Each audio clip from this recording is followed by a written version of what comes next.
So welcome to our March 4th General Issues Committee budget meeting. We'll call the meeting to order. Members of the public advised meetings are webcast live by the city, temporarily archived on our website. Other individuals and media may also audibly and or visually be recording.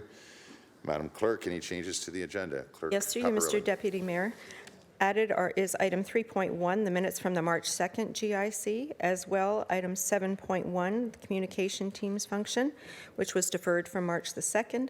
7.2, an updated version of report PW 20015, the underperforming HSR routes.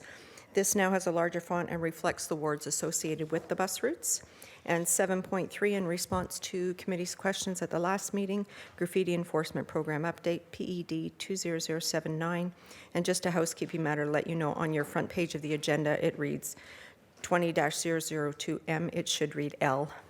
Thank you. Great follow-up, staff, and turnaround over 2 days. I will look for a mover and a seconder then to approve the agenda as amended, and that's moved by Councillor Ferguson and seconded by Councillor Johnson. All in favour? Any declarations of interest while we do this vote? We do have one. I'll get to you in just a second. Okay, and maybe two.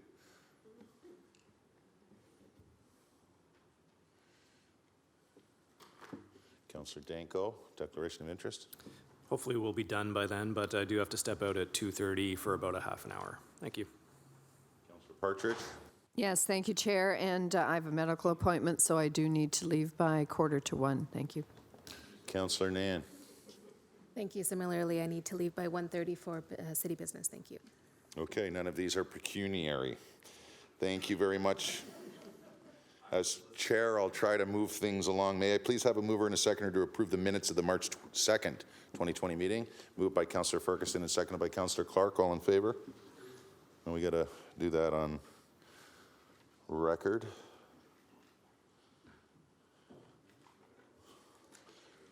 So we're going to jump to 6.1 and start with the staff presentation on our 2020 tax-supported operating budget. And we'll call on the guy in the old pair of shoes to share with us what he has as an update.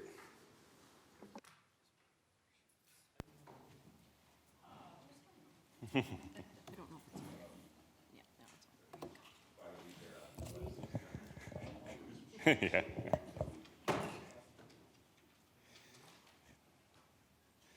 Good morning. If you want to open by explaining the shoe reference, some didn't get it.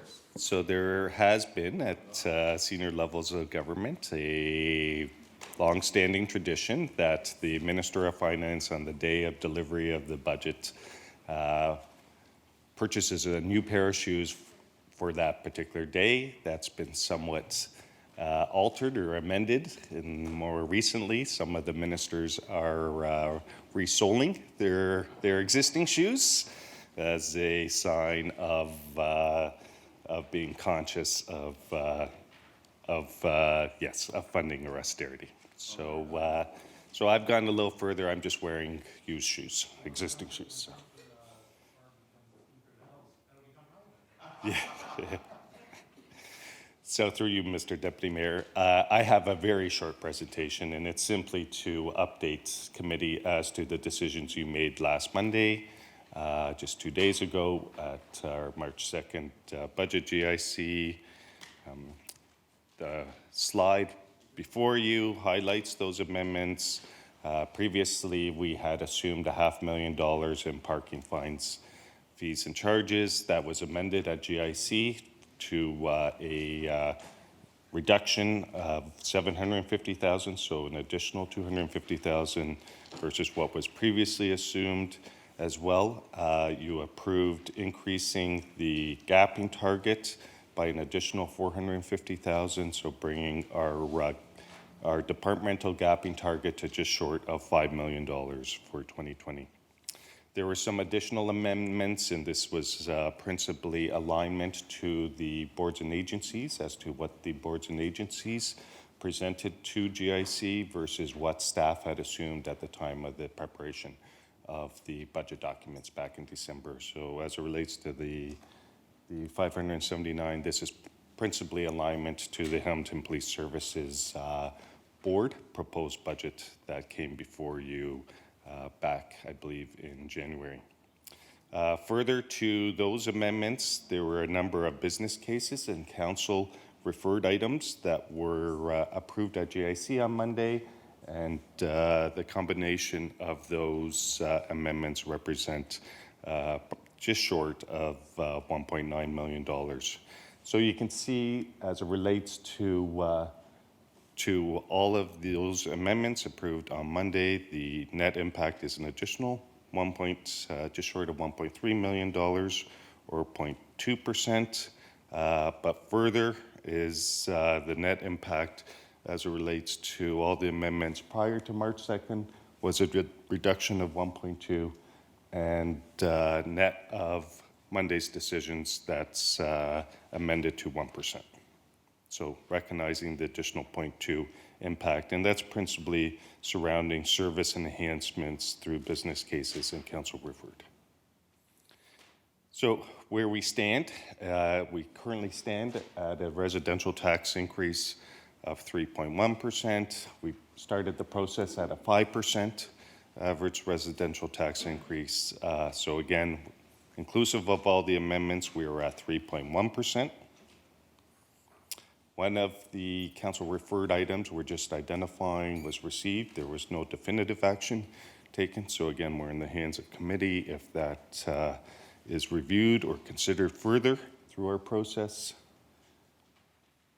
And just a reminder as it relates to our budget schedule, the one amendment is Stephanie has gone ahead and scheduled a budget GIC after our regular GIC on March 25th. So we have a regular GIC on March 25th, and following that is a budget GIC on March 25th. And again, we are targeting council approval on April 1st. And that is the end of my updates. Happy to take any questions that committee might have.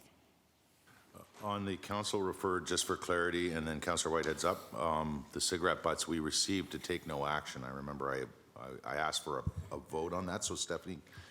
Through you, Mr. Deputy Mayor, the committee did receive it, which is, no, they don't want to take any action, so there would be no further But motion Mike- required. So Mike, you've highlighted it for what purpose then today? So through you, Mr. Deputy Mayor, it was our team's interpretation that it was received. So we just wanted to confirm whether it was received pending some further consideration, or if there's no action taken. So our understanding now, based on this morning, is that there will be no further action as part of the 2020 budget.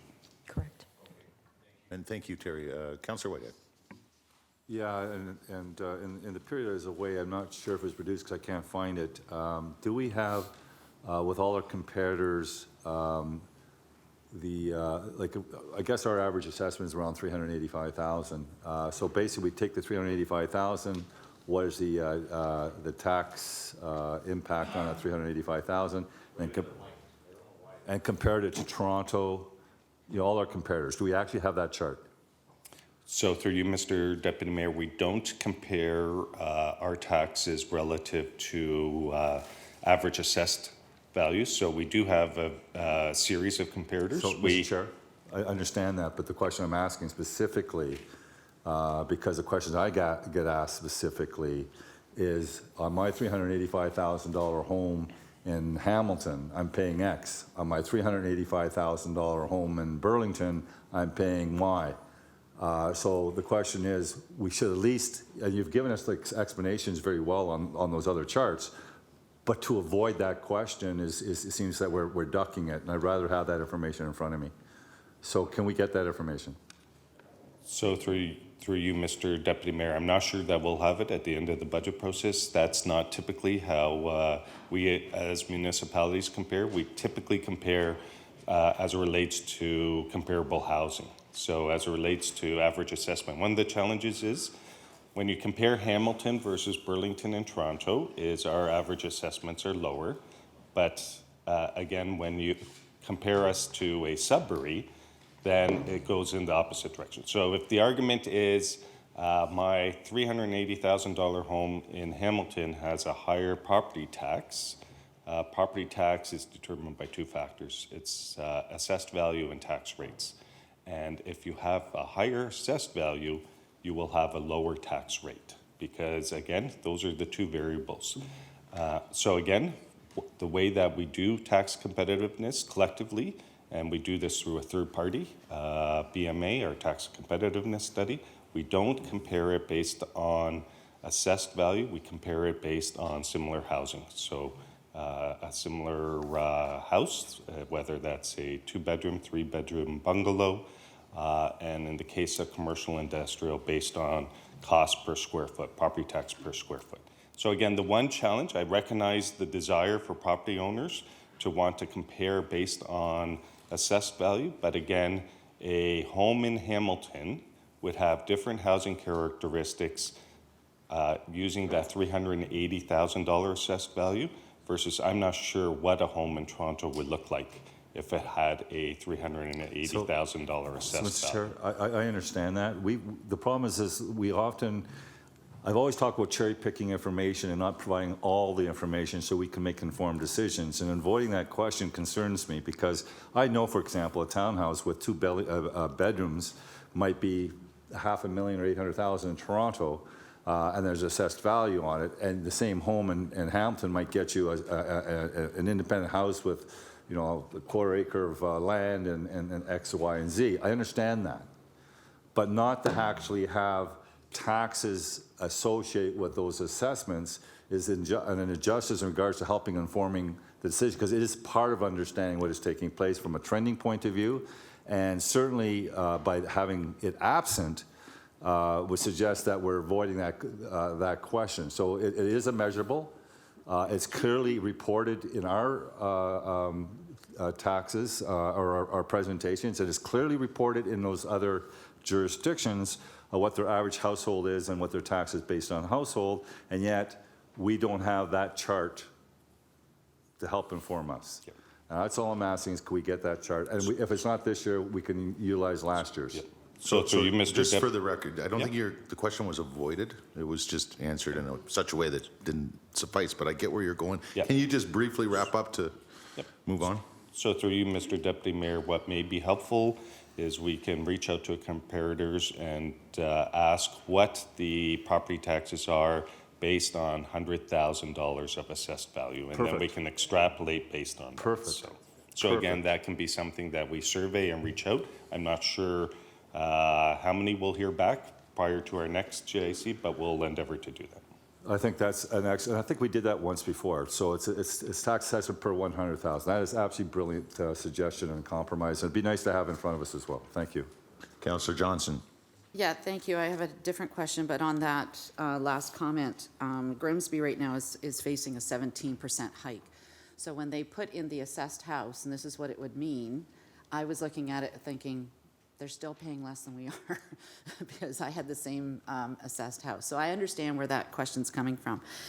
I know that we've passed the capital budget. Councillor Collins, God love him, he was working late last night. He contacted me about an item, and it got me triggered about we've passed the capital budget, and in that capital budget was always studies for Elfrida. There was always some work towards Elfrida. LPAC has since made a decision that Elfrida is not. It was denied. So all the money that was being put in the capital budget, whether it's been dispersed amongst other departments as well, because it's a holistic look. Is there any way, and you don't need to answer this right now, Mr. Thorne, but just something to put on notice, is there any way we can look at some savings for the taxpayers now that Elfrida has been shelved? And I know there's been a lot of money been allocated for studying and for focusing groups and staffing. Is there some savings that we can put towards that? GM of Planning, Jason Yeah, Thorne. so through the chair, just for clarity, I don't think Elfrida has been shelved yet. There was an LPAT ruling with respect to how the sort of a procedural matter that would ultimately take place at the board for the appeals that are in place. That matter, we will be in front of you, most likely the first meeting in April with an update on Grids 2. We'll be seeking some direction at that time. So until that time, those options are still on the table. I would suggest that the capital items that are in the background study, many of those relate to sort of long-term planning studies, watershed studies, things of that nature that would likely still be required. It's just a question of the location to which they would be applied. Right. But for now, I think what we'd be looking at is once we get council direction at that meeting in April, then we can look at those, the scope of those studies and see if there are opportunities for savings. But the Okay. work generally would have to happen regardless of what geography we are applying the work to. Okay, thank you. Councillor Jackson? I wasn't even going to delve into it, but Councillor Johnson raised it. I'm satisfied with the answer General Manager Thorne has given. And maybe just elaborate further, General Manager Thorne, an MCR, the Municipal Comprehensive Review, is that not part and parcel of what you're saying is coming back in April, all options on the table, and a hopeful, possible, from my standpoint, win-win-win across the development community? Through you, Deputy Mayor, I didn't want to delve in, but since it was raised earlier, just to further elaborate, Jason, please. Through the chair, that's correct. The grids 2 that I was referring to includes that municipal comprehensive review. Thank you. Okay, Councillor Whitehead on this item. And that sets a trend for the rest of the day, by the way. Yeah, so my understanding is in the capital, you're identifying us on Friday, but we've indicated we're not doing any further studies on a Friday because now we're doing grids 2. So can we take that designation off and make it a reserve for these future studies yet to be determined in the context of geographic location? Because it still sends a very strong message that we've already made our mind up. In fact, we haven't. So through the chair, the council is correct. We have reported to committee and to the landowners that we've paused work on some of the Elfrida background studies that were underway. I expect that once we have some direction from council in terms of how you wish to proceed, then we'd be looking at how we then prioritize that work. I suggest it's probably premature at this point to be moving funds around in anticipation of what that decision might be. But once we have that direction in the spring, then that may be something that we'd want to take a look at and go back through what we've identified in the DC background study and whether any of those projects need to be rescoped or repositioned. Fair enough. And I told Councillor Jackson I walked through this gingerly, but my understanding is that in many of the conversations to date, the position still is in that up to 2031 timeframe. No one else will get be able to squeeze their development in that timeframe. Currently, where we are at, in fact, Elfrida gets the priority. Is that correct? Through the chair, that is the current council direction that we're working with. Yes. And I expect that will be the point of discussion when we're back in front of GIC in a few weeks. I just want to clarify that. Thank you. Councillor Clark? So can I ask through you, Mr. Chairman, then, Councillor Johnson's question is specific to Elfrida, which is not currently part of our budget discussion, but I would like to see an accounting of the amount of money that has been spent on the Elfrida growth district, where it's been spent, et cetera, et cetera. Is that something that we can do in this budget presentation, or should we be doing that in a separate GIC? And I look to you and the clerk for understanding. Steph? Through you, Mr. Deputy Mayor, if it's directly related to this budget and will reduce or increase this budget, and if staff can get it back for the 25th, yes. If it's not directly or going to make an impact on this year's budget, then it should go to regular GIC. So I don't really know whether or not it would be an impact. So I guess the request is to have an accounting of the amount of money that has been spent and set aside and what's left in the reserves, so that we can establish whether or not any capital can be moved to operating in order to offset the levy. Does Mr. Thorne understand that? Specific to the Elfrida Growth District, not the MCR, which continues on, but specific to the Elfrida Growth District. So through the chair, so these would be capital items, so we don't have any sort of operating dollars specifically allocated towards Elfrida. It's just our general planning work. So in our capital accounts, I could look and see what we have in our WIPs that is Elfrida specific. I can't off the top of my head think about what those existing capital projects and what the status of those WIPs would be. Generally, we have funds, for example, for a municipal comprehensive review. It's not specific to a geography. The one item that I can think of that was Elfrida specific was the sub-watershed study. That work was largely complete as of last year. It is largely finished. I'm not sure if there's any funding remaining on that one. I'm also not sure if there's a great deal of work remaining on that particular item. Off the top of my head, that's the one thing I can think about that is Elfrida specific. We also have just a general secondary plan budget that gets allocated to So- different secondary plans. Mr. Chairman, we don't need to get into detail now, but if there's any whips from that that might be available to us, if you could just report back to us, that's all. Thank you. Councillor Collins. Through you, Mr. Deputy Mayor, my apologies. So if it's capital dollars, it's not going to impact the operating budget, so then I would recommend that it probably go to the Capital Project Work in Progress Subcommittee first, or failing that, then it would go to, I think it's Public Works. No, then it would come up to GIC, sorry, I couldn't remember. But a regular GIC if it's not going to affect the operating budget. The intent, Mr. Chairman, was that if the money is available in capital and it's in whips and it hasn't been spent, then it could be moved to operating to offset the levy. That was the intent. Mike? So through you, Mr. Deputy Mayor, one option is to report this through the WIP Closing Committee, which reports to AFNA, so they can provide a update as to the previously approved capital projects if there's any uncommitted funding, and we would have to review whether that was debt financed, financed through fees or charges, financed through levy, and then provide options. And so again, one opportunity is to bring that to the WIP Closing Committee, which then subsequently reports up to AFNA. I'm fine with that. Thank you. Councillor Collins. Yep. Mr. Chairman, I would like to, I did send an email last night about a question that I had at committee the other day when I asked Mike about the climate change initiative, which we supported.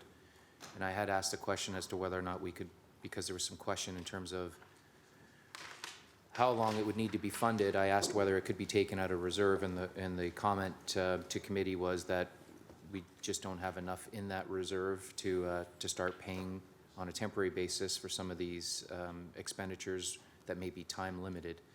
But I did ask about last night about the reserve, the year-end variance that we have, and whether or not there are opportunities to pay for EMS, fire, or other initiatives, and I think I gave a little list. And I think, Mike, you and both Paul responded that there may be an opportunity through EMS to partially fund. So I wondered whether you could share that with us and whether we could put that on the table for consideration. Mike. Sure. Through you, Mr. Deputy Mayor. So I just want to start off with a bit of a challenge around the year end is typically brought, and I expect this year to be no different, brought before committee and council after the budget's approved. And so that represents some of the challenge as it relates to committing any potential surplus. Having said that, I expect we will have a surplus, less than previous years, but nonetheless a tax operating surplus. So the question at GIC was as it relates to the business cases, and council referred specifically the Bay Area Climate Change Council and fire, why I would not recommend funding all or any part of those enhancements through reserve is effectively you're just deferring it to a future year. Where paramedic services is a little different is Chief Sanderson identified that that the provincial practice has been, commitment is cost sharing for paramedic services. The one challenge is there's a 1-year lag. And so what you would have seen through the request on Monday was, I believe it was roughly $1 million impact in 2020. So recognizing that that $1 million will be cost shared in 2021 because of the 1-year lag, is we should expect that the province will pick up about 400,000, roughly, about 46%, but around 400,000 of that $1 million in 2021. So again, in the past, what we've done is recognizing rather than taxing residents for the full amount and then crediting back 400,000 in 2021, we've used the reserve to bridge us through till the future year when that program is cost shared. So that is an opportunity. Again, the challenge is that our tax stabilization reserve, which is the reserve we typically lean on as it relates to these opportunities, is fully committed. We are looking to leverage it for our year 5 of the transit operating.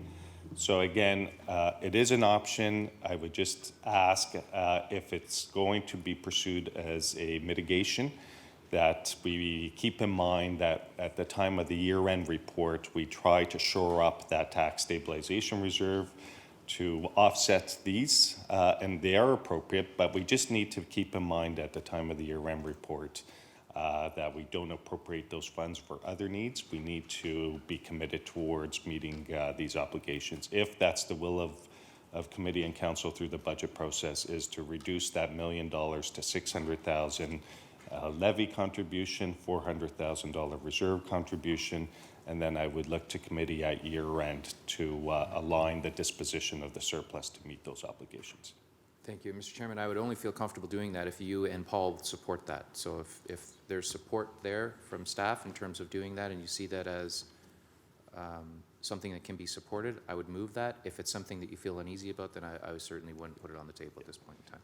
So through you, Mr. Deputy Mayor, in terms of finances, I'll speak to the financial and then maybe Paul around the provincial funding and operational. I'm comfortable with this approach. Again, I will just, and we will highlight in our year-end report of these commitments and the need to fund these commitments through the disposition of the year-end surplus. So again, we are, based on preliminary numbers, we are expecting to have a year-end tax operating surplus, not the size of previous years. And we just need to ensure that where there are previous commitments, that we are funding those commitments before we entertain using those funds for other purposes. GM Paul Johnson, Healthy Safe Communities. Well, through the Deputy Mayor, yeah, Mike and I caught up in agreement with that portion that would be the 50% share. That doesn't add any further pressure for next year because it has been for 20 years or so that it's been downloaded, picked up. So I'm comfortable with that 46% or so lag being funded in this way.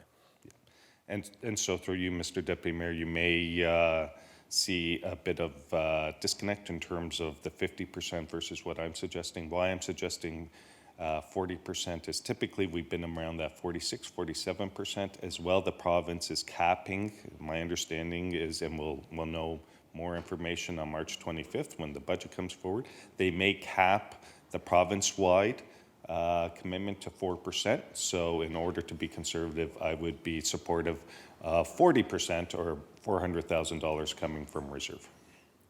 How about we saw it off at 50, Councillor Collins? Are you done? Okay, that's it. Move to receive. Sorry, you're going to move this? Well, I would move that change at the appropriate time. And I don't know. Now it's fine. Okay, so then I would move that the one-time $400,000 be funded from the year-end variance. I think, Mike, you ended with reserve, and I think we were talking about year-end variance. To be clear. So through you, Mr. Deputy Mayor, a bit of mechanics. The year-end variance goes to the tax stabilization reserve. So if we simply say tax stabilization reserve, because that's ultimately where the variance is allocated to. Seconded by Councillor Ferguson. Then on the motion, Councillor Clark. So to be clear, there's rumors about 40% capping for ambulance, so that's why your recommendation is the 40%? Sorry, through you, Mr. Deputy Mayor, so in 2019, the province, while they continued with the practice of cost sharing, they capped the increase by 4%. And so what we saw are those municipalities like Hamilton, where there was an enhancement to the service. I believe our increase was 3.6%. So we benefited more so because we are growing the service. So I just want to be conservative, given that the province is looking at capping the overall funding to 4%. And based on our 2019 experience, where the increase was 3.6%, is rather than assume 46 or 47 cents on the dollar, to assume 40% on this enhancement, and we would report back through 2020 leading up to 2021. And the last question would be, and so you're comfortable with, and I understand the suggestion, normally taking money out of reserves to put it on the levy really just means we're robbing Peter and paying Paul, because a year later we're going to have to catch up. So if it's a year later, we could end up doubling the amount of money we have to put in. Yeah, and through you, Mr. Deputy Mayor, absolutely. And that's why I would not recommend a similar commitment as it relates to fire or the Bay Area Climate Change Council, because effectively we would just be deferring the impact to a future year. What we're recognizing with paramedic services is just because of the lag, those 40 cents on the dollar we will be receiving from the province in 2021. So rather than taxing residents the full amount in 2020 and then crediting them in 2021 for the 40 cents, is to smooth that out and again, utilizing reserves. So again, the challenge, the reason this is an issue is because of the one-year lag as it relates to the provincial funding, but the opportunity is to fund that 1 year through tax stabilization and not overburdening residents for something that will be cost shared in 2021. Thank you. I'll support Councillor Collins' motion. It's eminently reasonable. Thank you. Councillor Jackson on the motion. Yeah, Deputy Mayor Farr, thank you.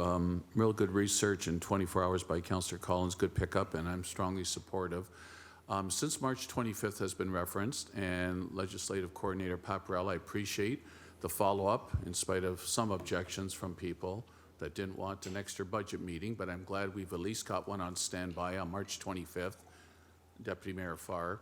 And the provincial budget, General Manager Zagarek, you mentioned that that is the day that the provincial budget's coming down. I believe the Premier has stated there'll be no surprises this time, but okay, don't hold your breath on that one. So what I'm wondering, General Manager Zagarek, with now a March 25th budget after regular GIC, if anything comes forward that may immediately assist and favorably impact municipalities, could we quickly build that in to this budget process before April 1st council meeting? Mr. Deputy Mayor, through the General Manager. Good question. So through you, Mr. Deputy Mayor, we can monitor in terms of what the provincial budget includes. It typically takes a few days after the budget is to fully appreciate if there are any legislative, regulatory policy changes. The one challenge we'll have is the budget is scheduled to be, our budget is scheduled to be approved. Sorry, this doesn't seem to be working, April 1st. So we'll do our best prior to April 1st to, if there are any impacts, positive or negative, to identify those. And again, we'll be at the hands of council. So the one opportunity based on our current schedule would be to make amendments at council on April 1st if required. Terrific. I'm satisfied with that, Deputy Mayor. Thank you, Jim. All right, finally on the motion, Mayor Fred Eisenberger.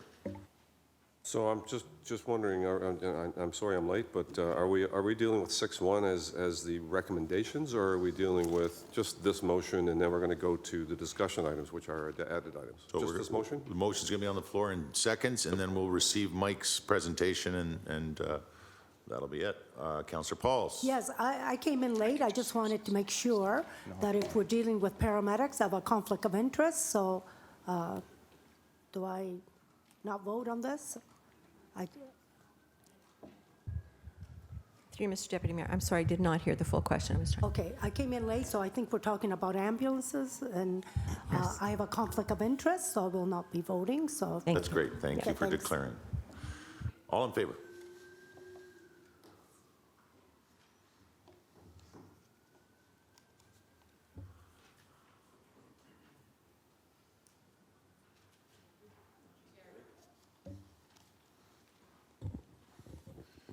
Okay, that passes unanimously with one conflict, and move to receive Mike's presentation. That is moved by Councillor Ferguson, seconded by Councillor Partridge. All in favor? Thank you very much, Mike. Sure we'll have some more questions for you. Now I'm going to go back to 7.1. This is the communications team functions. This was deferred Monday. Madam Clerk, any guidance on this one? Through you, Mr. Deputy Mayor, I might have missed something when I was talking to Mike about the remote that wasn't working, but are we not going to consider the report for 7.1, or sorry, 6.1? I thought I would defer till the end of the meeting, or we got some stuff to talk about. It's probably going to be amended and altered. That's no problem at all. I just missed Okay. that conversation. Sorry. Thank Is you. that okay with committee? That was okay? Okay. Thank you. And then on to 7.1. Any discussions on 7.1? Okay, Mayor Fred. You know what? He raised his hand and I caught him, but two people managed to press their button before you. So I'd like our staff to do a presentation on this. I mean, I think it's, there's some misunderstanding on, you know, what communications people we have, a perception that there is a division, and then, you know, all kinds of other communications people throughout the organization. So I think let's get everybody on the same page on this one, so there's a good understanding. So could I ask through you to John, maybe to, or the city manager, to kind of give us the overview on the report? So there's a good understanding of what we have in place, and then I'm sure there's going to be other discussion after that. So that's my request. On the request, Councillor Clark? Order.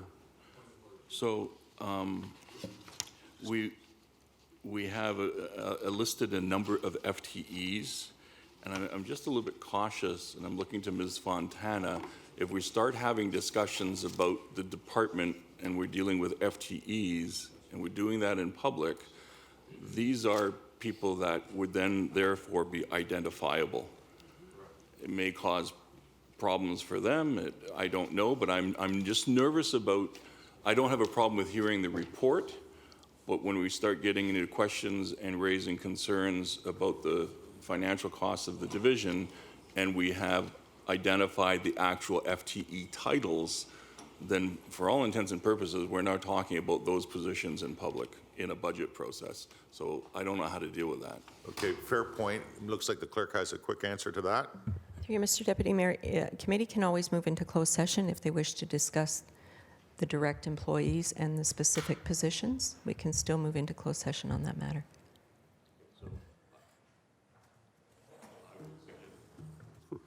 I would suggest then it would be prudent perhaps to hear the presentation in public, but then if we're going to get into the questions of this, that at some point we have to deal with that in camera. And I just looked to my colleagues, if everyone's in agreement, then that would be the appropriate motion. Mr. Mayor, you still have the floor, and I think you're in agreement.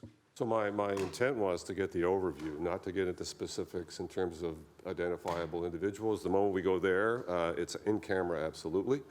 If there's, you know, people that want to talk about, you know, specific areas of this, I think there's a general approach to this, which I think John will lay out.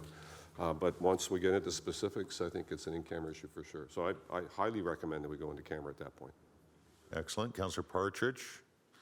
Councillor Jackson, Yeah. I was similar mind to Clark. Yeah, just very quickly, I agree. I just want to remind everyone that when it came to the LRT file, we went in camera. And, you know, because the fear was that once we started even getting the overview of what we were talking about, it was going to potentially identify staff who were connected to the LRT office. So I think it would be appropriate and prudent to go in camera, particularly when we do questions. Thank you. Okay, John, I promise when you're done here, I won't inadvertently thank you for a diatribe, but a brief explanation of what's before us. Thank you, Mr. Deputy Mayor, and I do appreciate that offer. So perhaps, and I'll similarly to the discussion try to be very, I'll say general in my comments. I think for context, what I'd like to share is that the group as it's organized today is a direct result of a number of years of centralizing the functions and bringing them out from the departments. It began back in Mike Kay's day, where he was actually the first to identify and draw, I'll say, from the departments, those communications officers largely who were doing the work independent, I'll say, of a centralized approach. And there was a lot of support at that time and has continued to bring people under a more, I'll say, consistent management or oversight to provide standards, to uplift skills, training, all that sort of thing. Also at that time, and I forget the exact dates, but then with Mike's successor, additional pieces, I'll say, were moved from departments into a centralized team. So I would say, for example, the graphics design team was at one time part of a larger team within PED. and serving a portion of the corporation, but by bringing it into this centralized group, it has expanded the degree to which it could support graphic design across the corporation, and in many, many instances, bringing the work in-house as opposed to it being outsourced. In February, I believe, in and around the first quarter at least, in 2017, there was, among other reports to do with IT, HR, et cetera, there was an approval from committee to continue the centralization of the staff. So for example, in 2019, there were 2 people who were clearly dedicated to doing comms/marketing work in Paul's organization. And through Paul's support, we literally just moved them over to be under the supervision of our team, again, for skill development, more consistency, efficiencies, et cetera. And typically what you find is that the opportunity to expand the contributions in-house and to take on more work that had previously been outsourced goes up somewhat exponentially. Also in 2019, Council approved an additional FTE with no impact on the levy for a person in our graphic design group who was funded by, again, we reviewed in the departments where is some contracting out going on, and if we were to dedicate a portion of that budget, transfer it into my group, we could then also support an FTE, again with no impact on the levy, to take work in-house, as we've often tried to do in legal and other areas where it can be done consistently, raise the standard, manage our brand, et cetera. So that's the context, and you would see, I guess, in the report, the nature of the work and the volume of the work that takes place. It's important, I think, for context as well, to recognize that what I would categorize as 3 groups within here. So the communications officers who interface, of course, all the time with our friends in the media. Last year, exceptional year, unfortunately, handled well over 1,000 media inquiries. Some of those are 5 minutes, some of those are days and months, involved in a number of significant projects. So we have the communications officers. We have the digital team who does all of the web updates, averaging 800 requests per month to update, et cetera. And also that same team is responsible for reviewing future website requirements, and that work is underway. And then the third function, which is not a team, it's basically an individual, social media complements that. And I mentioned those 3 because they are 7-day-a-week functions. So the media cycle is 7/24, depending what's going on. And if you think of whether it's as basic as inclement weather reports that you're getting, more or less 24 hours a day, et cetera, these are the folks who are there to monitor, work with the various support staff, report it to you, report it to the media, use our social media channels, and make sure it gets on the website. So perhaps that's as far as I should go as far as, I'll say, context, but be certainly open to, obviously, any questions in that regard. Councillor Whitehead. Yeah, I thought we had a couple positions on social media, Twitter, that are in other divisions and they have not been centralized. So when I think communication, I'm thinking communication in all aspects. So I'm led to believe it's centralized, yet I know there are people that are doing social media specifically in other departments. Is that correct? Through the chair, that is correct. There are some specialty areas where, for example, tourism comes to mind, within PED, perhaps in the development area, et cetera, where some social media is done as a small portion of someone else's position, and it's a very, I'll say, specialized area of the business, so they have been retained as a portion of their jobs in that area. So to the councillor's report, or question, there are pieces of things like social media that are spread around in their areas of specialty, but represent a small portion of someone's role. So that is a communication component. So how many of those positions do we currently have? I don't know, excuse me, for not having a full answer on that through the deputy mayor, but I believe there are 11 Twitter accounts in the city. So we manage centrally the main city Twitter account, Instagram, et cetera. So I'll say centralized, we manage 125,000 followers. There are, and I would say also that our social media centralized team provides oversight, training, et cetera, to those folks who do it on a very part-time basis. So as an example, they'll have roughly 3 little forums per year where everyone comes in, make sure they understand the social media policy, make sure they are clearly understanding the right methodologies as they are training around how to, and then they go back and as I mentioned, a small portion of their job, they will also be doing some tweets, for example. GM Smith, you wanted to chime in? So Oh, you got more of an answer from our city manager. On that question, I mean, my understanding, and if I saw the posting correctly, it didn't say they had other responsibilities. The prime rationale and reason for those particular people who were hired in those positions was social media, period. So if you're saying that they have other responsibilities, then I need to see the job descriptions in each of those 17 areas.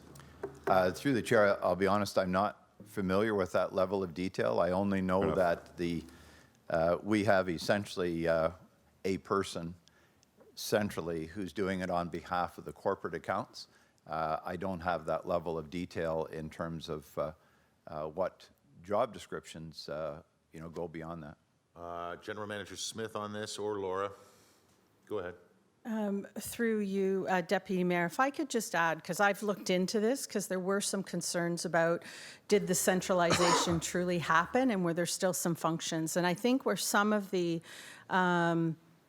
gray is we have staff that I would characterize as outreach, and they have that in their title as well, and say that they would do things like the Children's Water Festival and go into schools and the rain barrel events. So those are examples from water. They do partnerships with community groups that are helping to do similar events or similar outcomes like water conservation, et cetera. So both in public works and in a lesser degree in planning and economic development, there are those outreach staff. So I think when they're doing some of those events, they do rely on communications to help with the marketing materials and things like that, but they may post some things on Twitter to promote the event. And I think that's where the confusion is. But they would be primarily functioned with outreach workers doing those types of events, partnership, et cetera. And both Dan and Jason can speak to those in more detail. So I guess the challenge I'm having is when I look at the postings, I look at the just job descriptions, they're not lining up very well in my mind unless we got lots of duplication in these departments, because many of these departments already had outreach before we posted these social media positions. So for example, recreation, we have many outreach people that attend festivals and do activities and so forth. We've had them existing since I've been here 15 years, and in many of the departments already fulfilling those responsibilities and roles. And all of a sudden you see this onset of new applications for social media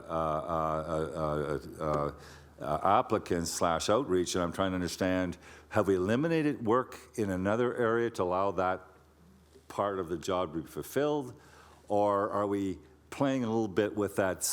Maybe they're complementary to those outreach, but the problem I'm having is, are we now creating a bit of a duplication in regards to that level of responsibility And the reason I'm asking this because if we were looking really for convergence and we're really looking for efficiencies, you might be able to have one person take on social media for two departments directly versus coloring the application outreach when you already have people in those departments doing that. So whoever, well, I guess the city manager, because I really want to delve into whether there's more efficiencies that could be captured or not. Through the deputy mayor. So I would say there's the communications functions, there's the outreach functions, and is there a little bit of gray in there? I think that's a fair comment. What I would like to do when we bring in the new director of communications and intergovernmental relations is we can look at that function. We're going to be starting the 2021 budget process probably in about 2 months. And so that's something we could look at for the next budget process to make sure there isn't any duplication. And the reason I'm asking that, Madam Chair, because my wife works for a software company. They have 150 different clients, GM, Chrysler, all, Mazda, the whole bit, and they do social media for them. I mean, that's part of their contract. But they'll have not one person necessarily assigned to Chrysler and Mazda and whatever. They actually create efficiencies regarding on the expertise. So they may have one person taking on 2 accounts, or maybe in 3 accounts, or maybe in 4 accounts. So when you're looking at departmental, the question is, can we get economies of scale and efficiencies on those social media communications by focusing on an expert that has those communication skills and understands social media, and marry it with maybe 2 departments, whether it's HSR and economic development or tourism. The real question is there a better way, a less costly way to meet the same goals and objectives by centralizing and looking for those efficiencies? So you did answer already. It sounds like in a couple of months you'll be starting a new process, and that's the kind of thing. And it's good thinking on Councillor Whitehead's part that you'll assess, among other things, I'm sure. So through the deputy mayor, certainly that was the whole intent of the centralization that was approved by council in 2017, and that has all come over. But we can take a look at those outreach positions and make sure there's not further efficiencies to be found there as well. I appreciate it, because I want to make it clear, the outreach people are important. I'm not even suggesting for a moment they're not, but they pre-existed the social media applicants, but I haven't seen any decrease in outreach employees and costs. So what we've done now is added to, and to me, it was primary for social media components. So I'll look for that clarification. I'll certainly look for that report to come back, and I really appreciate your time. Mayor Fred Eisenberger. So the councillor just mentioned that he's seen ads of new positions being, promoted out there and brought into the city of Hamilton. That's what I heard from the councillor. Has any of that happened, actually, in fact? Not that I'm aware of, but...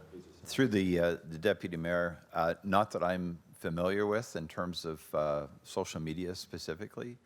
I would say that one of the things that we have taken very seriously is the opportunity side of centralization. Right. And we have continued to comb, I'll say, the organization to say, are there people that are more or less dedicated to certain functions that are under the comms umbrella? And if I could use the example again of finding through Paul's support, 2 people in his large department who were they were dedicated to rec, so the rec guides, et cetera, and we transferred those people in for exactly the reasons that Councillor Whitehead has suggested. When you go through a lot of the other functions that, and social media is a good example, when it represents a very, very small portion of someone's role, it's very difficult to actually centralize that. So as opposed to trying to gather together fractions of an employee, what we've attempted to do to get the efficiencies, the standards, et cetera, as I was mentioning, is to hold, for lack of a better term, I'll call them, quarterly summits with those very people who come into the session. It's a workshop that, they get their skills upgraded. They make sure that the messaging style, use of our brand, all that stuff is consistent, to gain those efficiencies so that those folks who are doing this as a small portion of their job, in fact, adhere to the same standards. So from a centralization point of view, we literally have one person who manages 125,000 followers across Instagram, Twitter. We have a YouTube channel, and I lost one. So, you know, the centralization, and as I'll say as a businessman, absolutely the strongest supporter of centralization you'll ever find. But it has to be done in such a way that you're not trying to pull things together that are just going to get repeated in the division as a backfill. So the combo, I would say, and I've certainly experienced this in previous corporate experiences where I've worked, is a blend of having, where it makes sense, people centralized where there's a sufficient critical mass, and then where there are pieces that still exist out there, that it's to provide them with monitoring, coaching, et cetera, so that the standards and the efficiencies are in fact achieved. I appreciate that. You know what? I'm fully supportive of the direction we've taken here. You know, the oddity is that that was all done to create efficiencies, and the moment you aggregate that, you actually end up painting a big target on it, because now it's become much more visible, much more transparent, not buried in all the various departments, but actually identifiable in terms of a communications division with hopefully a strategic component to it. So there's a kind of an overriding need to have more strategic communications, and at the same time have that filtered out into various departmental requirements that are different in public works than they are in planning, and different in planning than they are in the emergency community services. So I think the very fact that we've done this was exactly the right way to go, and it was done to create the kind of efficiencies that everybody wants. That was the whole objective and purpose behind it. So I fully support that. I know there's endless amounts of potential. I think the councilor mentioned the HSR. HSR has a communications person that also does social media, I understand. Is there John, you want to address that, because that's been floating around over here on this side of the table? Yes, for sure, and Dan can add as well. So I'll say the nuance is that if you recall a couple of years ago, and feels like less, I guess, to Debbie, the fires were burning strongly, high flames, to do with everything to do with HSR. So on a contract basis, an individual was brought in to help with communications. That is migrated at this point into being very small percentage of communications and shifting over to help with the re-envision, et cetera, on project management. So that individual is not funded centrally, is not managed, I'll say, centrally, so much as the communications piece is, I'll say, coached and supported where possible. Right. So but it's a contract role. an individual that's now more on the re-envisioning side as opposed to on the communication side. Through the chair, that's correct. Thank you. I'll look forward to further discussion on that. Thank you. Councillor Clark is next, but Councillor Danko, would you mind? I have to make a call for 5 minutes, if you wouldn't mind taking over the chair. Councillor Clark. Thank you, Mr. Chairman. So, on the onset, the overall program and what has been happening through Mr. Hertel and his team, I've been really pleased with. I think I've dealt with them on a number of different files. Their response has been prompt, they've been comprehensive.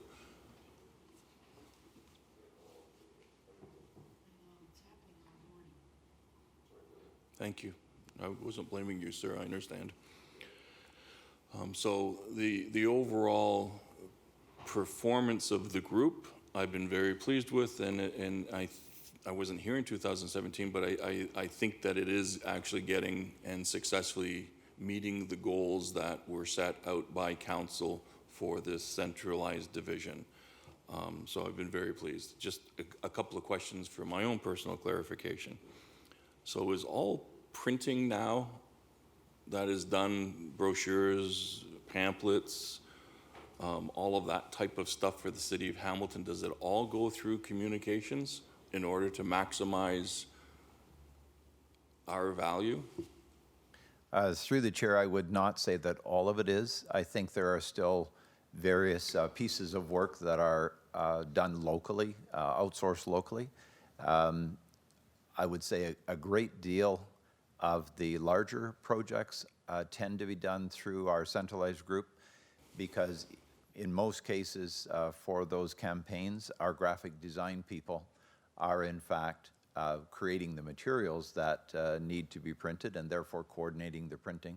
Some of it we have capability to do in-house, again, through our own print shop. And in other pieces, depending, on the exact requirement, and sometimes it's time-based, ends up being outsourced. So offhand, through the Deputy Mayor, I wouldn't have a percentage, but I know that of that, I'll say roughly $2.7 million expenditure in the corporation, there's a good chunk of that that is for printing. And we see intuitively that there is opportunity there to centralize more of it in the same way we did with media buying to make sure we're getting the best rates. And also, I think, to decrease printing as we move more and more to using our online capabilities. So I guess the question would be, because I'm not interested in dismantling what's here. I'm interested in making sure that we're maximizing what's here. So my question would be to the city manager, how do we get a handle on the departments who are still doing their own printing as if central communication doesn't even exist? They don't even talk to them. If they want something done, they just go and do it. And so how do we get a handle on that because again, from my experience, if you're dealing with mass bulk in purchasing in printing, you're getting a much better dollar value on the expenditures than you are if individual departments do their own thing through people that they know, through companies that they've dealt with in the past, because what happens is the price gets ratcheted up and the taxpayers pay more. So how do we get a handle on all the printing that's happening across the city that's not going through Central, that should be going through Central? Through you, Deputy Mayor. So it all absolutely should all be going through Central. And in fact, because of the centralization that's done to date, you'll recall in a budget presentation Mike did in the last week or two, we've cut it by 10% across the board because of those efficiencies. Where I think it's looking at those specific outreach positions where they're doing outreach, where there's that little bit of gray in there, I think we do have to review that to make sure that isn't happening. And do we still need to be doing those print materials? And I would suggest that it's not just outreach, it would be internal communications. If we have internal communications to council, senior leadership, or to our employees, are we minimizing our costs or are we going for the glitz and the glamour at high prices to the taxpayer? And who's coordinating it? Because if each department's doing their own thing, we're not saving any money then.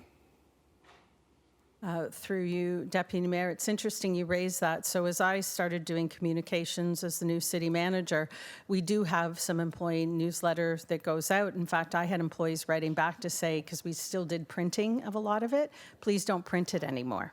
So the employees are telling us that. So a lot of that internal, because it does come out of my office with the support of comms, we are slowly reducing the amount of print and just looking at those employees that are very much decentralized and where we need to do it. And the rest, they don't want a hard copy.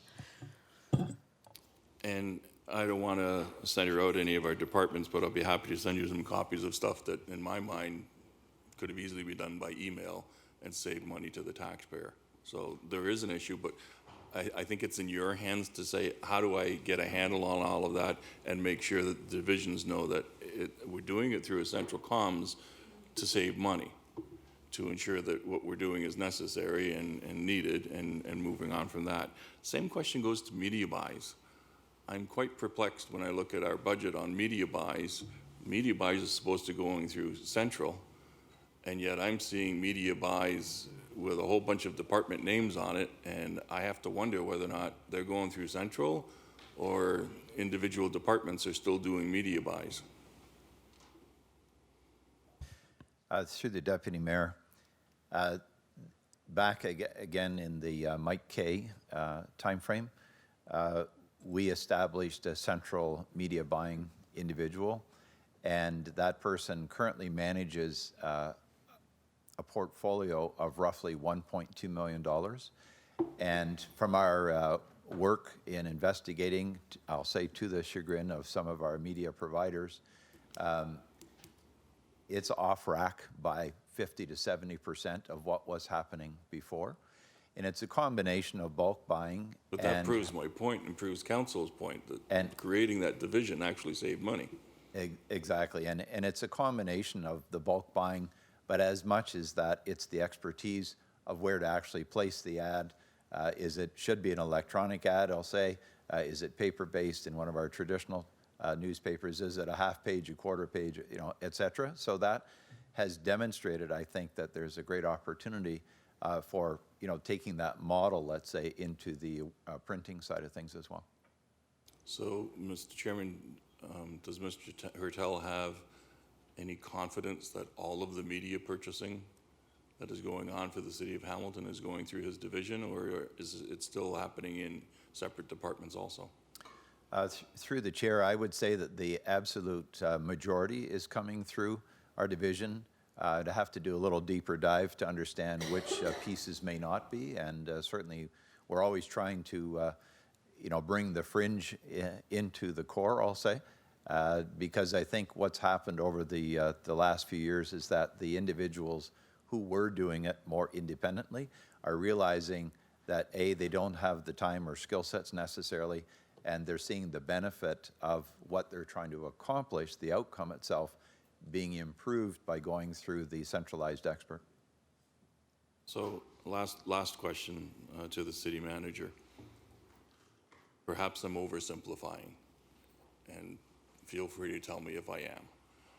But in my mind, if we have a centralized communications division that deals with media buys, social media, printing, and it's working, wouldn't it be as simple as a citywide policy being formulated and sent to all of the departments and divisions that all media purchases, all printing, social media buys have to go through a central division? It can no longer go through out of the individual department head? Through you, Deputy Mayor, I don't think we need a policy. I think we just need very clear direction from myself and the senior leadership team. And again, in those gray outreach areas where they're doing that tiny bit, that it needs to be moved central. I guess I'm not completely confident that it's a tiny bit. I think it's a significant amount that's still happening, and I think that direction needs to come from the city manager to say, enough, we have a central communications division for a reason, use them. Thank you. Thank you, Councillor. I have myself on the list before I was upgraded to chair. Just really quickly, I want to throw the chair to Councillor Nan. The floor is yours. Just wanted to echo Councillor Clark's comments on the quality of work that John and his team do. One of my biggest challenges as a councillor is trying to communicate to the constituents what we do as a daily basis. And I've really found the communications information that I've received from John and his team just to be really helpful in that regard and very high quality. And in particular, the copywriting, graphic design has been excellent, and video production. And those are not easy things to do well. So I really appreciate the quality of work that you and your team are able to provide to us. And just want to single out your Instagram feed. Remember last year I had more followers than the city of Hamilton? Well, you've doubled it and in 1 year. So now you have double my followers, and I love the city of Hamilton Instagram feed. It's fantastic. Thank you. If I may comment through the chair, that my team, we're thrilled that you issued the challenge last year, and it didn't take long to surpass your 10,000 and now. So we appreciate the opportunity to get real focused on that. Thank you. I'll pass the chair back to Councillor Farr. Councillor Wilson. Thank you, Deputy Mayor. Through you to Mike Zagarek. Mike, we are a corporation, and the citizens of Hamilton are the shareholders. Just remind me, what is the value of this corporation in terms of all of the assets that the citizens own? So through you, Mr. Deputy Mayor, in terms of our physical assets, it would be approaching, I believe we're approaching about $18 billion as it relates to physical assets. So $18 billion in assets, that's the mighty-sized corporation that touches every aspect of our shareholders' lives. And I, too, would like to commend the Communications Division for assisting me, and I think assisting the corporation itself in doing the job that needs to be done in explaining how the corporation works, how the asset is valued, how we're taking care of those assets, or in some occasions maybe not to the degree that we need to. And in a world, the other day, there was reference made to heightened risk. I think the onus is on us to be prepared in a global electronic work to do that communication and do it right. So I've been assisted in trying to do my job, and I'd like to thank John and his team for helping me. And I know there is some minor tweaks that can be had to create greater efficiency, but as a corporation this size, I think communications is key. So thank you. Thank you. Does that 18 billion include the art across the way that we have in those vaults? It's got to be $1 billion there. Through you, I'll pass the chair to Councillor Danko. Just curious. Yeah. So through the chair, I believe that is further being investigated as to the ownership of the art collection. Well, that'll be tantalizing as we go forward. All right, move to receive. Oh, Mayor Fred Eisenberger, one more time on this. So we definitely own the building, though, is my understanding, that's for sure, and I think a fair chunk of the art, but that's a whole other issue. Can I move that we defer this until I think there's a desire to have an in-camera discussion on that? I mean, if there isn't, I'm fine with moving forward, but I think there is a desire, so just to defer that until then, and then move on to second, number Councillor Jackson? All in favor? Okay, on to 7.2 then. 7.2 is the underperforming HSR routes. That was deferred Monday as well. Councillor Jackson would like to begin. Thank you, Mr. Deputy Mayor Farr. I'm hoping that HSR staff are they here? They are. Okay, thank you. So I'll do a preamble. Thank you, Deputy Mayor Farr. So looking at the underperforming routes, if everyone would turn, I see the new Appendix C that's been handed out because the mayor needed some assistance with his eyesight to see larger numbers and printing. And so we have it here before us. And if, yeah, that's okay. Yeah, Mr. Mayor, don't be jealous of my hair. Anyway, so Deputy Mayor Farr, on page 4 of 6 of Appendix C, Route 42, for my colleagues, this will be the East Mountain Ward 6 offer towards the budget. As you can see, annualized savings 2020 of $409,224. However, I wish to amend that to be 300, to get it on the table, Mr. Deputy Mayor, $339,224. So let me just give a quick little history. Before you do that, just a page reference again, please. Yes, on the new white Appendix C copy, the much larger number copy, it's page 4 of 6. Underperforming routes from the HSR. Has everyone got it? I believe it. Everyone? Oh, so people still have the yellow one from March the 4th. Okay. Madam Clerk, thank Are we you okay? for allowing some clarity. Thank you, Councillor Mr. Jackson. Through you, Mr. Deputy Mayor, everybody should have a new yellow copy in front of them. Okay. And just for clarification for myself, it's page 4 of 6. Yes. But which route? I'm sorry, I didn't hear. Okay. My my assistant had printed out in advance for me, as efficiently as she always is, a white copy in advance. So it's the yellow copy, but everyone, it's still page 4 of 6. Correct, And- Elsie Paparella? Specifically, she's asking which route you're speaking to. Oh, Route 40, I thought I said Route You 42. did. My apologies. You Right did. at the bottom of page 4, Route 42, the Mohawk 4 Ice Center. It's a big, huge block at the bottom there, members of council. Route 42, page 4. Okay. Thank you. So if I could give a historical context, please. About 5 years ago, Councilor Marula and I, because a program called, and I think it's important, I just want to give some context to my colleagues and what I'm offering up, and I've spoken to a number of volunteers involved with the Hamilton Minor Hockey Council Initiation Program. About 5 years ago, the Scott Park program had closed, and Mr. Bob Lively from the east end of the city, contacting Councilor Marula, contacted me, offering, suggesting, needing, requesting that about several.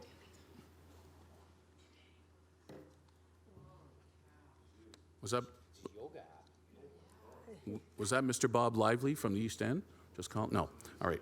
So, Deputy Mayor, Mr. Bob Lively had contacted, Councilor Marula contacted me. Long short of it is that several dozen young players were being dropped off at Mohawk and Upper Kenilworth. And for, I'm sure all of you that know, the East Mountain, that's right in front of Mohawk Sports Park. There were no sidewalks at that time 5 years ago on the park side of Mohawk, just on the north side. And they still had to cross a low bridge to get over to the Quad Pad Arena along the Brow dirt trail. So I asked if HSR would accommodate. We put a petition together. Long story short, HSR, I believe it preceded our new director, Debbie Delvadove's time. I think it was under Dave Dixon's time, the director, and I was very pleased. They accommodated these several dozen young players so that they could be driven by the HSR bus directly and dropped off to the quad pad for their training, their skills, hockey playing and learning, etc. The numbers have declined over the years. I'm sure all of you are aware of the fact hockey in general has declined a fair bit over the years in terms of enrollment. And there's still some organizations going strong, but overall, there's been a decline. So hence, when looking at the underperforming routes, and I did consult in the last 72 hours with a number of volunteers that are heavily involved, leaders in minor hockey, Deputy Mayor Farr, because I didn't want them blindsided by a suggestion that one of my colleagues or even myself may recommend this reduction to help our overall citywide levy. I didn't want them to be blindsided. I don't operate that way. They were very grateful. I even checked with the management at New Stadia that oversees and runs the Quad Pad Arena on behalf of the city, which we own, and they reaffirmed the fact that the numbers have declined and the number of peak hour and off-peak hour kids using HSR Route 42 has dwindled. All they asked me to do, however, you see the $409,224, that would be to eliminate it completely. All they did ask me to do was that if the Saturdays could continue with this route, because that's when the kids, mostly on weekends with parents, come, use the bus still, that would be that extra $70,000 that I'm reducing from there. So what I'm putting on the floor is $339,224 reduction, which is Route 42 of the HSR. I do it with some hesitation and reservation, especially at a time when we're trying to increase ridership across the system, the citywide system overall. But also, I've got a fiscal hat to wear and trying to balance and trying to get this 3.1% under 3 to hopefully 2.9. So in saying all that, Deputy Mayor, if you would allow me, because it's important for my community and the hockey leaders to hear this, is Director Delvadove and Manager Vanderheid are here now.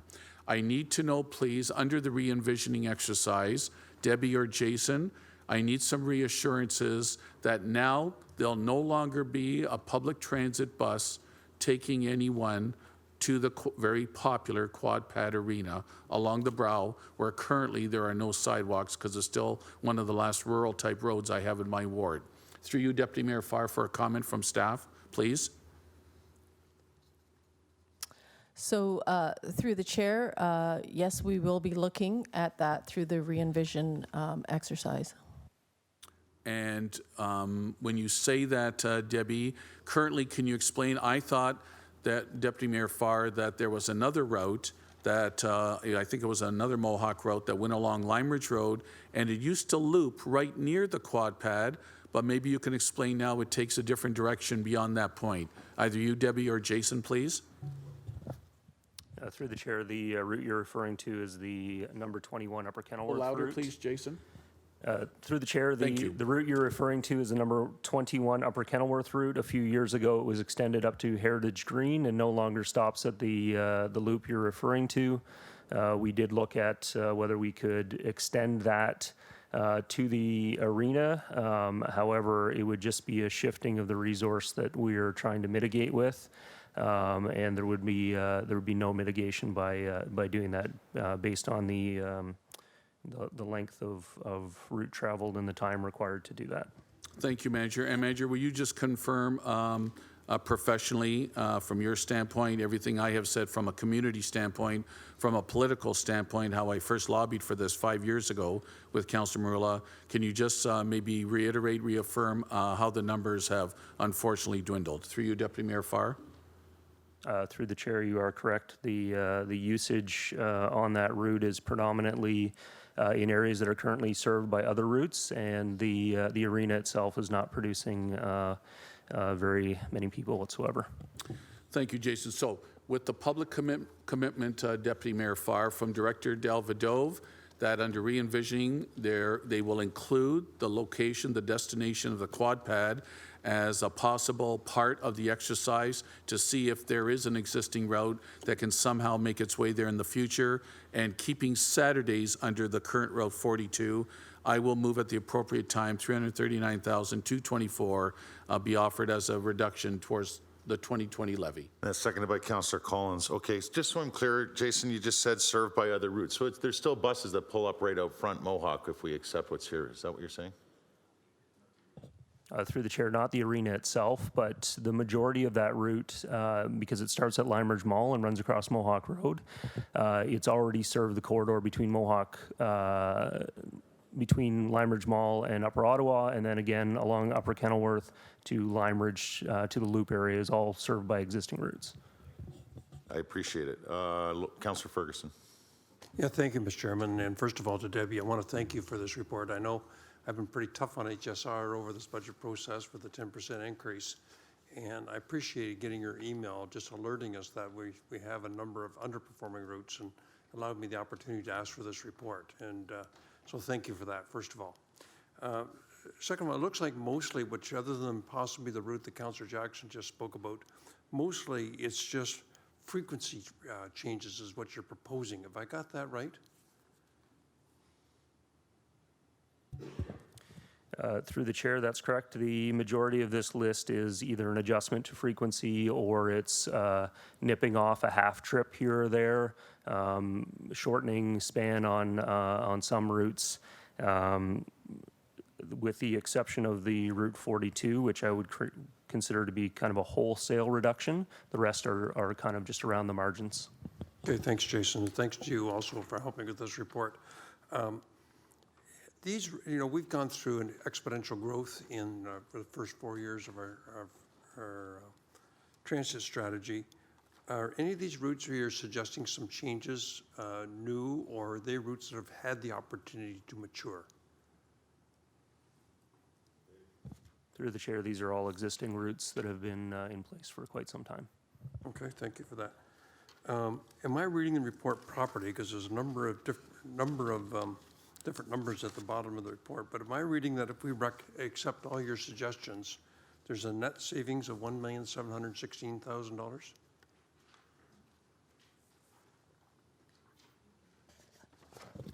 Through the chair, that is an annualized savings. So some of these we would not achieve within this calendar year because we're far enough down the road where some of that service has already been performed. Our next kind of cutoff point is March 20th to incorporate any of the changes into summer. And then beyond that day, it will just be what would be in the column under fall savings. Okay, and so this budget, it's targeted to be approved on April the 1st, which is 1/3 of the year is behind us. So it could, I'm trying to come up with a general number to know what the savings could be. So would this year, would we be looking at 66% of that? Can I see that somewhere in this report? The 790? Summer implement total savings. Through the chair, if a decision is made by March 20th, it'll be 790. If a decision is made by April 1st, it would be 533,000. Oh, okay, thanks for that clarity. So it's still a pretty substantial savings, $800,000. And there's only the one route, which Councillor Jackson spoke very well about, that's being eliminated. The rest is just tweaking in the frequency. And so I found that quite interesting. I'm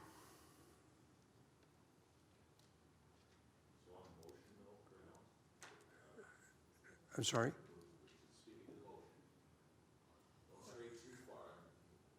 Tom Jackson's motion.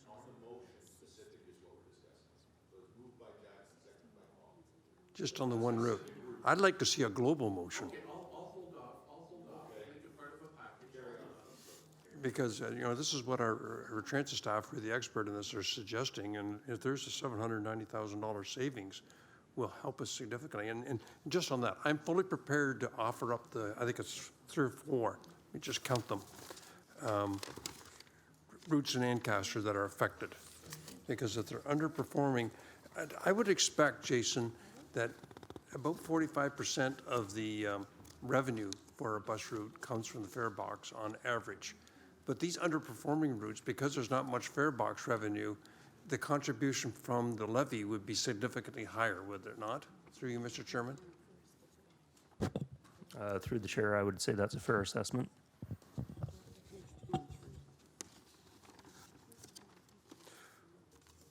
Okay, so I think that we've gone a long ways in spending for the 10-year transit strategy.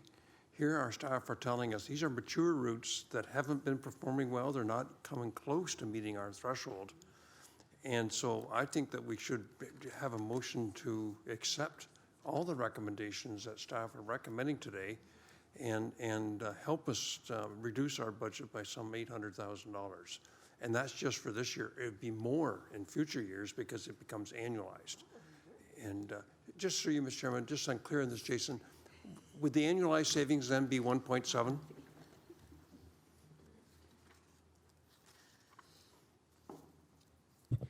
Through the chair, that's correct. With the adjustment that Councillor Jackson had put in, there'll be a slight change to that.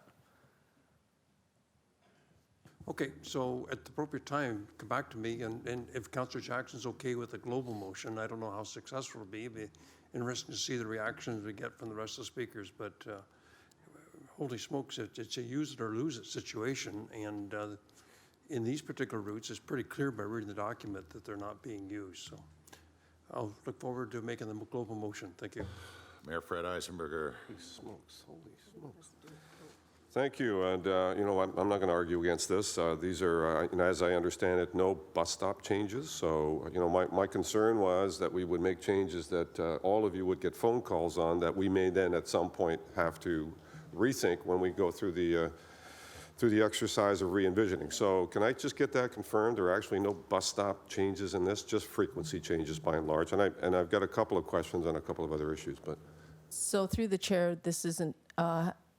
Does not encompass any type of changes to the existing routes. It's just right. around frequencies and the way that, and the span, so the length of time that the service would be out there. Right. I was intrigued by the Thanksgiving changes, so I guess you're assuming that by the time people have their Thanksgiving dinner, nobody wants to move anymore after that, so the movements around the city are quite diminished? So through the chair, I guess we could draw that assumption that it might be that, but that is what the data is telling us. Right, it's the turkey high for sure. So the one that jumped out at me that might be counterintuitive is the Peach Festival shuttle customers. So I know that we're trying to encourage people not to drive there, and I think the shuttle has been, I think, very positive to, avoid all that localized traffic congestion that, that occurs even though we have a shuttle, but the shuttle has been well utilized, and I I just worry that if the moment we start charging a fare, that people will start driving again. So I'm less supportive of that. I understand why you're bringing it forward. You're asked to. So what are the revenue opportunities? Well, here's one.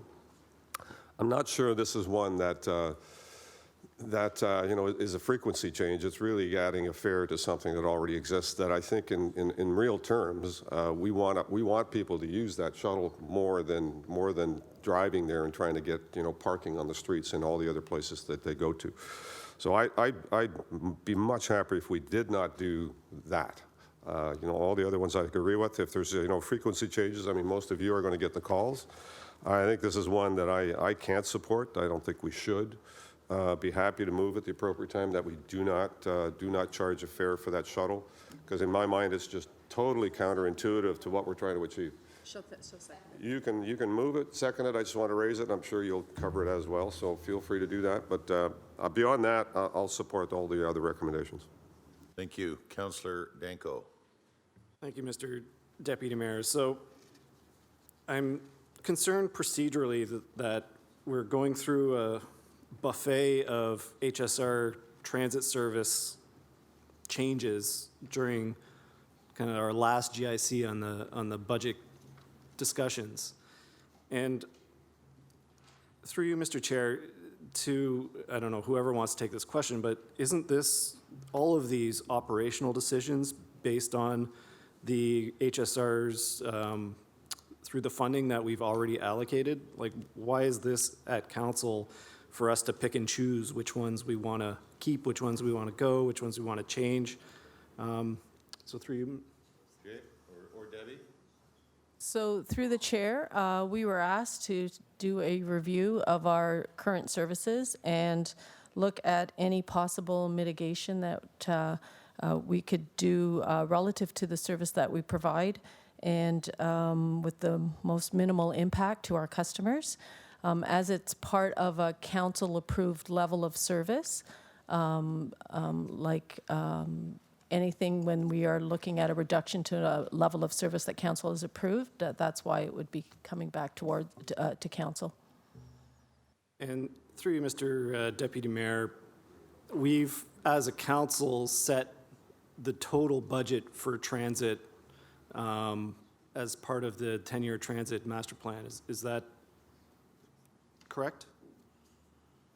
So through the chair, through the 10-year transit strategy, what we've outlined is a number of service hours per year that we wanted to add incrementally through the transit plan, and then basically, costing that out, which would then inform the budget respecting transit. And so this report is focusing on underperforming routes. Are there overperforming routes where we can't meet the current demand, where people are being driven by on the sidewalk, where the buses are overpacked, where we would want to increase our headways? Are there opportunities to invest in transit to improve the routes that are already overperforming? So through the chair, a couple of points to that. So for those routes where we are seeing an increase in ridership, we are dispatching articulated buses to deal with the capacity issues. And then for those routes where we are seeing an increase in ridership, we are addressing that through the expansion and the hours that we are getting through the 10-year transit strategy. So, for instance, in 2019, when we added the additional service hours from year 4, we concentrated those hours on those routes where we were seeing the increase in ridership and the best potential for growth to support that ridership. Back in 2015 and 16, in the first 2 years of the 10-year transit strategy. At that time, there was a significant number of routes that were over capacity, and we were leaving people on the streets. And through the progression of the 10-year strategy in the first 2 years, and in the third year and somewhat in the 4th year, trying to bring the service up to those standards to minimize those situations. So it is not an issue that we are currently experiencing, save and except for on particularly some days when we are experiencing delays on the route. and potentially, that might cause some overcrowding at certain locations, but we are certainly using the information that we get from our automated passenger counters to inform our decisions as to where we are adding the service to ensure that we are not leaving people behind. Thank you. So fundamentally, I don't really have much issue with any of the proposed changes here. I do have concern that we're, again, going through this kind of pick and choose buffet outside of the Re-envision campaign. But through you, Mr. Deputy Mayor, if there is a savings to be had here by realigning these routes, some of the timing, by changing service, would there be an opportunity to immediately reinvest those savings into improving HSR service in the 2020 year? In particular, I'm thinking about improving services on mountain blast lines such as Rymel, Mohawk, and the A line. Would there be an opportunity to immediately reinvest these funds into improving service? You'd have to do a motion on that. Staff would answer yes, I'm assuming, but that would be our decision. I'm almost certain, if anybody wants to correct me. So if there is a motion. Jay, go ahead, sorry. Yeah. Councillor Danko, you do have a response from staff. Through the chair, so it's a mixed answer. Where we have the savings on the Route 42, for example, where it has a peak vehicle attached to it, there is the possibility to reallocate that resource and those hours.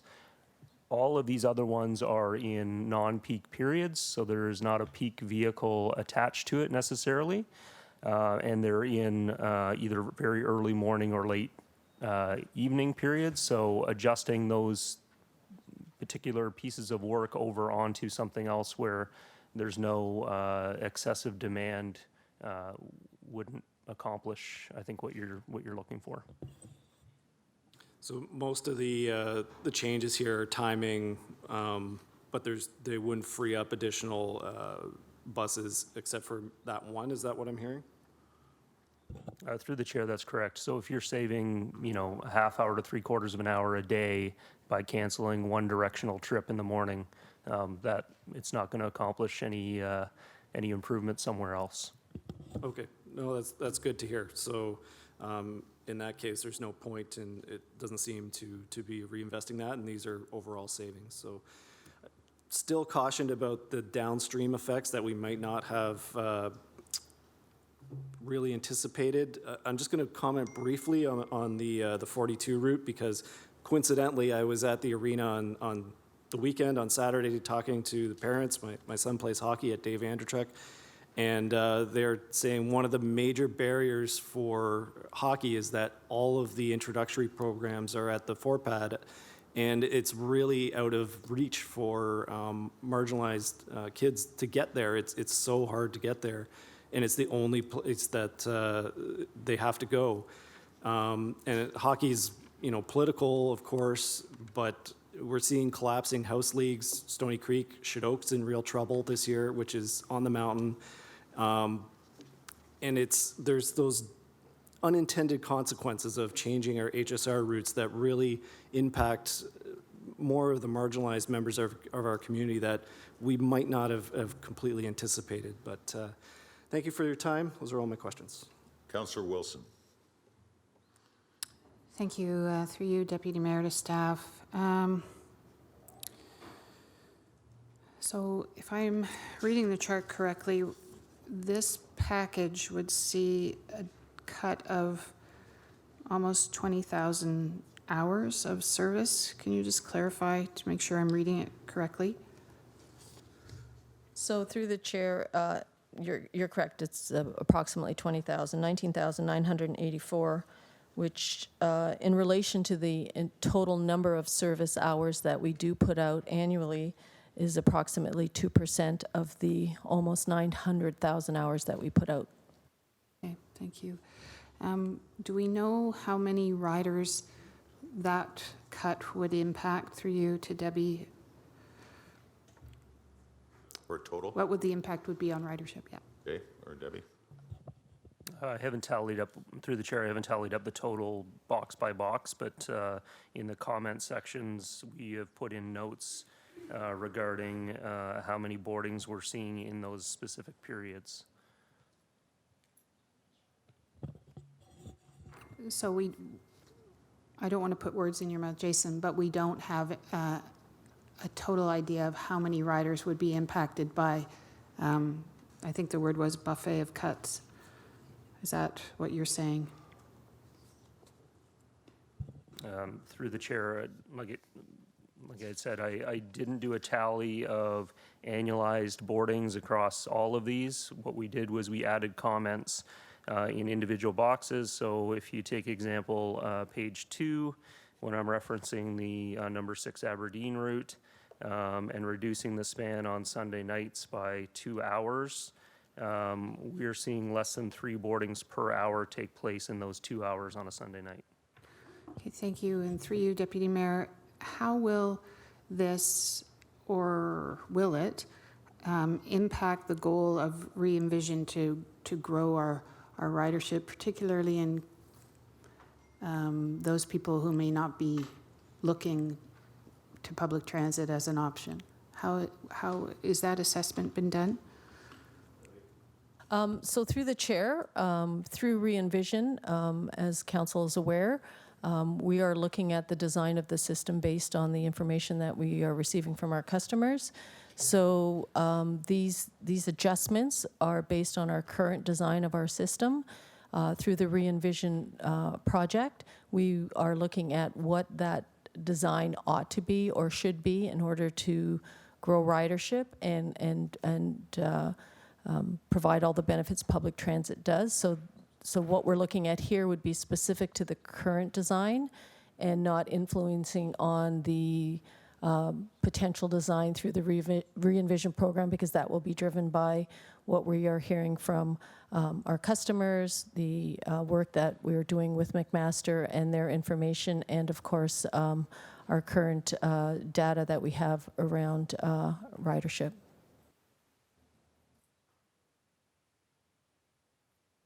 Thank you.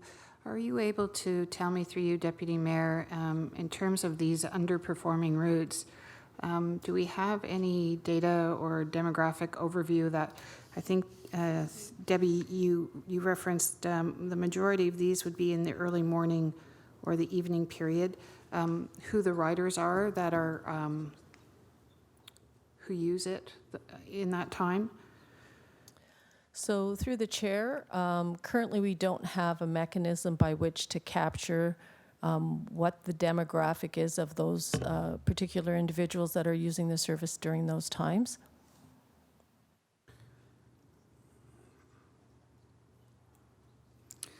Okay. I guess my concern is, first of all, I don't pretend to have the skills to understand the details in this chart. It's my opinion that these are operational decisions, that we have professional staff who that's, for the most part, what they do. And so to bring this forward to me, I can't assess the impact. I can't assess who is going to be impacted. I can't assess how that impact will be on our efforts to try and attract new riders who may, frankly, not use HSR if they get off of shift in the hospital because the route is not frequent enough. I'm not able to assess what this might mean for those who often get lost during the day. So I often think of women who are coming off of shift, whether it be in the hospitality industry or out of the hospital sector, and what that means for the length of their wait at a darkened stop. I'm not sure whether it's underperforming because that stop is in fact darkened. And because there's not a greater frequency of route, I'm not sure I understand what the impact of this will be on all the people who presently take it or who would like to take it, or as a consequence of their employment now won't be able to take it or won't be able to wait in a safe manner. I haven't done any consultation about the impact of this for folks who live in Ward 1, but who obviously are traveling across the city.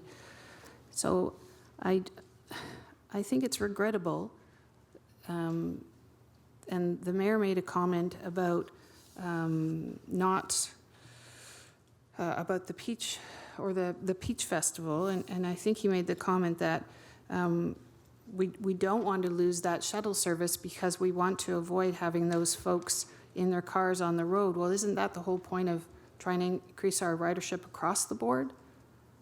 Not just to those who have the ability to go to our wonderful Peach Festival. So I think doing this in advance of a system approach, which Envision is to provide us, I don't think it's a strategic approach. And I don't think it's the same approach which we have applied to many of other underperforming infrastructure. So if we wanted to go down that route, we could say, our rural roads, how many people are using those? But we're all paying for it. And is there a threshold where we say it's sufficient enough for us to continue to plow and care for them, those roads? Because for the most part, residents in Ward 1 aren't using them. So I'm afraid I'm having a really hard time, A, not knowing that much of this is going to be plowed back into those routes that are presently over capacity. B, I don't understand the impact on the particular ridership. And C, I fully don't understand what the impact is going to be on our efforts to enhance our ridership as it relates to a process that is underway and is near completion, and that's in the form of re-envision. Thank you. Councillor Pearson. Thank you, Mr. Deputy Mayor, and I appreciate the mayor raising the concerns of the Peach Festival, because I too would like to, and if the motion comes forward to remove this, I certainly support it. And I just want to put on the table, not to extend the time here, but I mean, this is a great event that's held in Winona, and it's 3 days. This area is not serviced by transit at all. It is serviced by Transcab that would never be able to meet the demands for this event.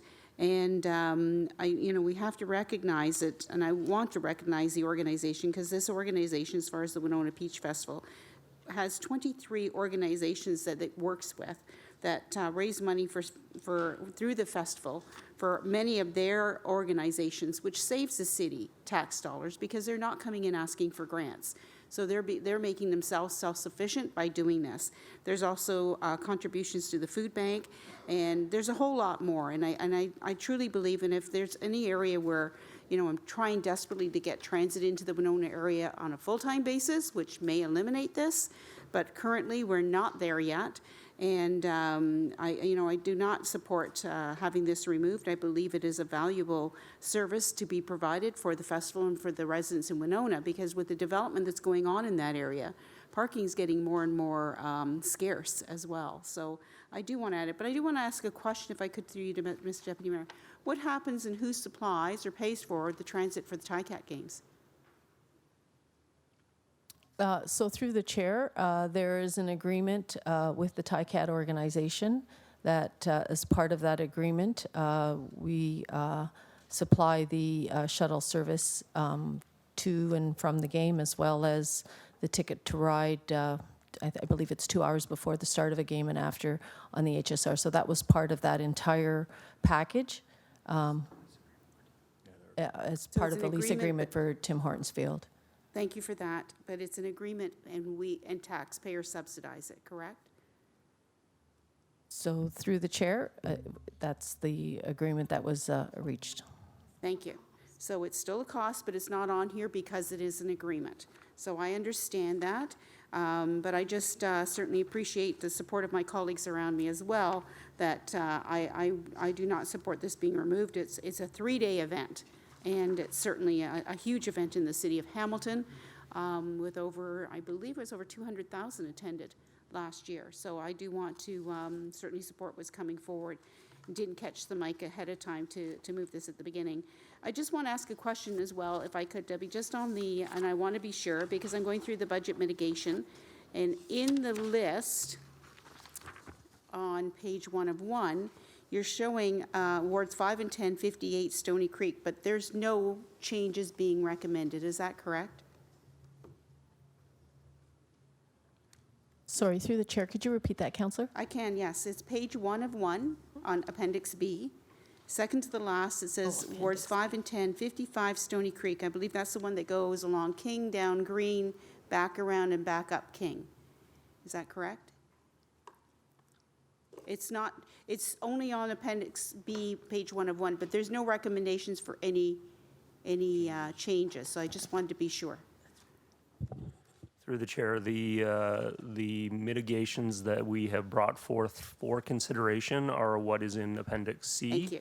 Just Not what is in Appendix B. Appendix B is more holistic. Here's 5 service standards, here's routes that are underperforming.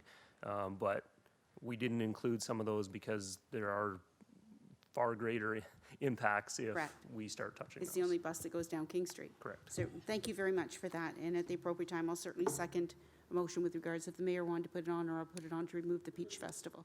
I'll do that at the appropriate time. Thank you. Councillor Nan. Thank you, through the chair. Just a quick question to clarify. So appreciating that this is an information report before council as per the request of council through the budget GIC process, I would like clarity from staff about whether or not staff recommend implementing any of the reductions that are in the chart.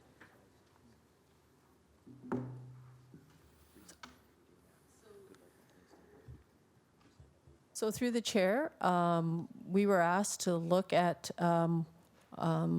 possible ways for us to reduce our services, and we undertook a review of all the services based on the data and developed these mitigations as a result of that review.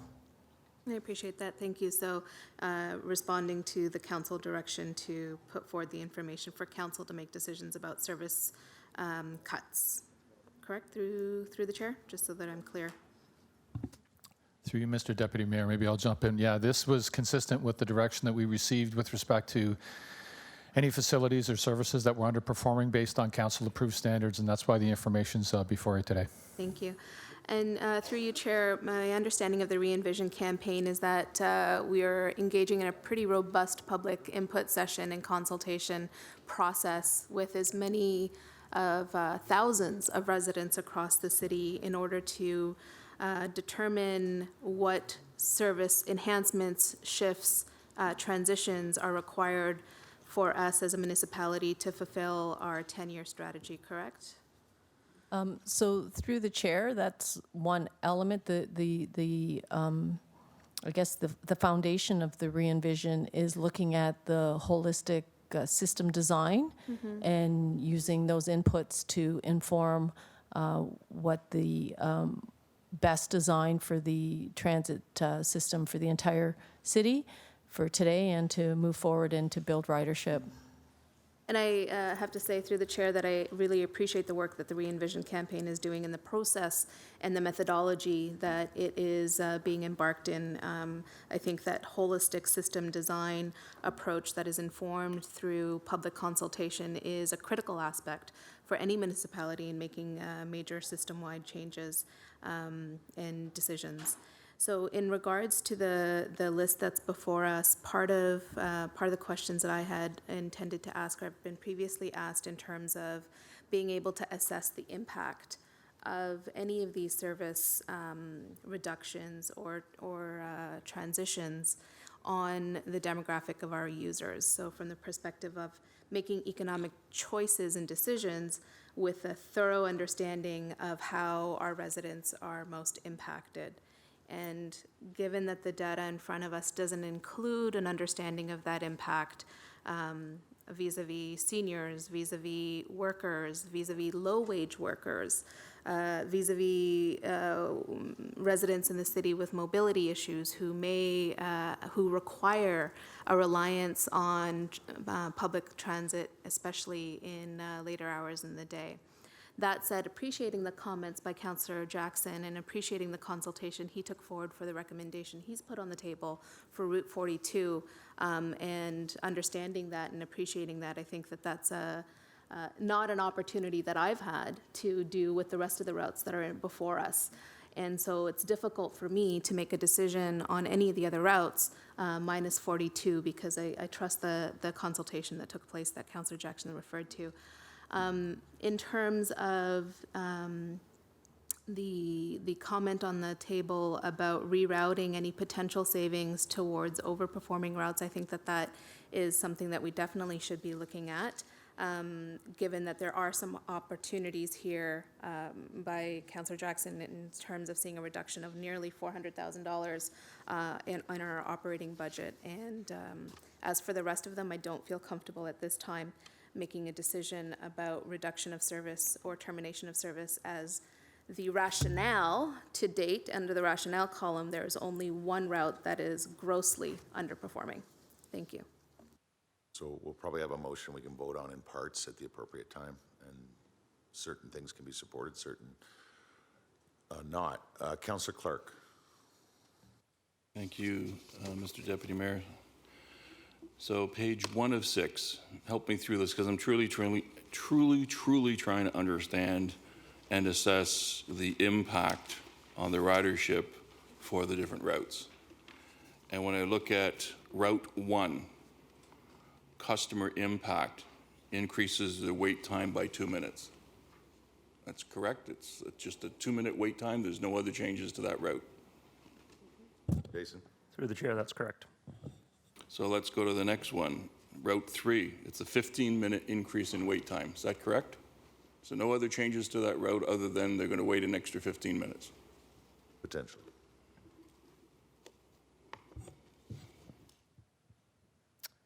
Through the chair, the impact on the second line item is a reduction in span by 2 hours.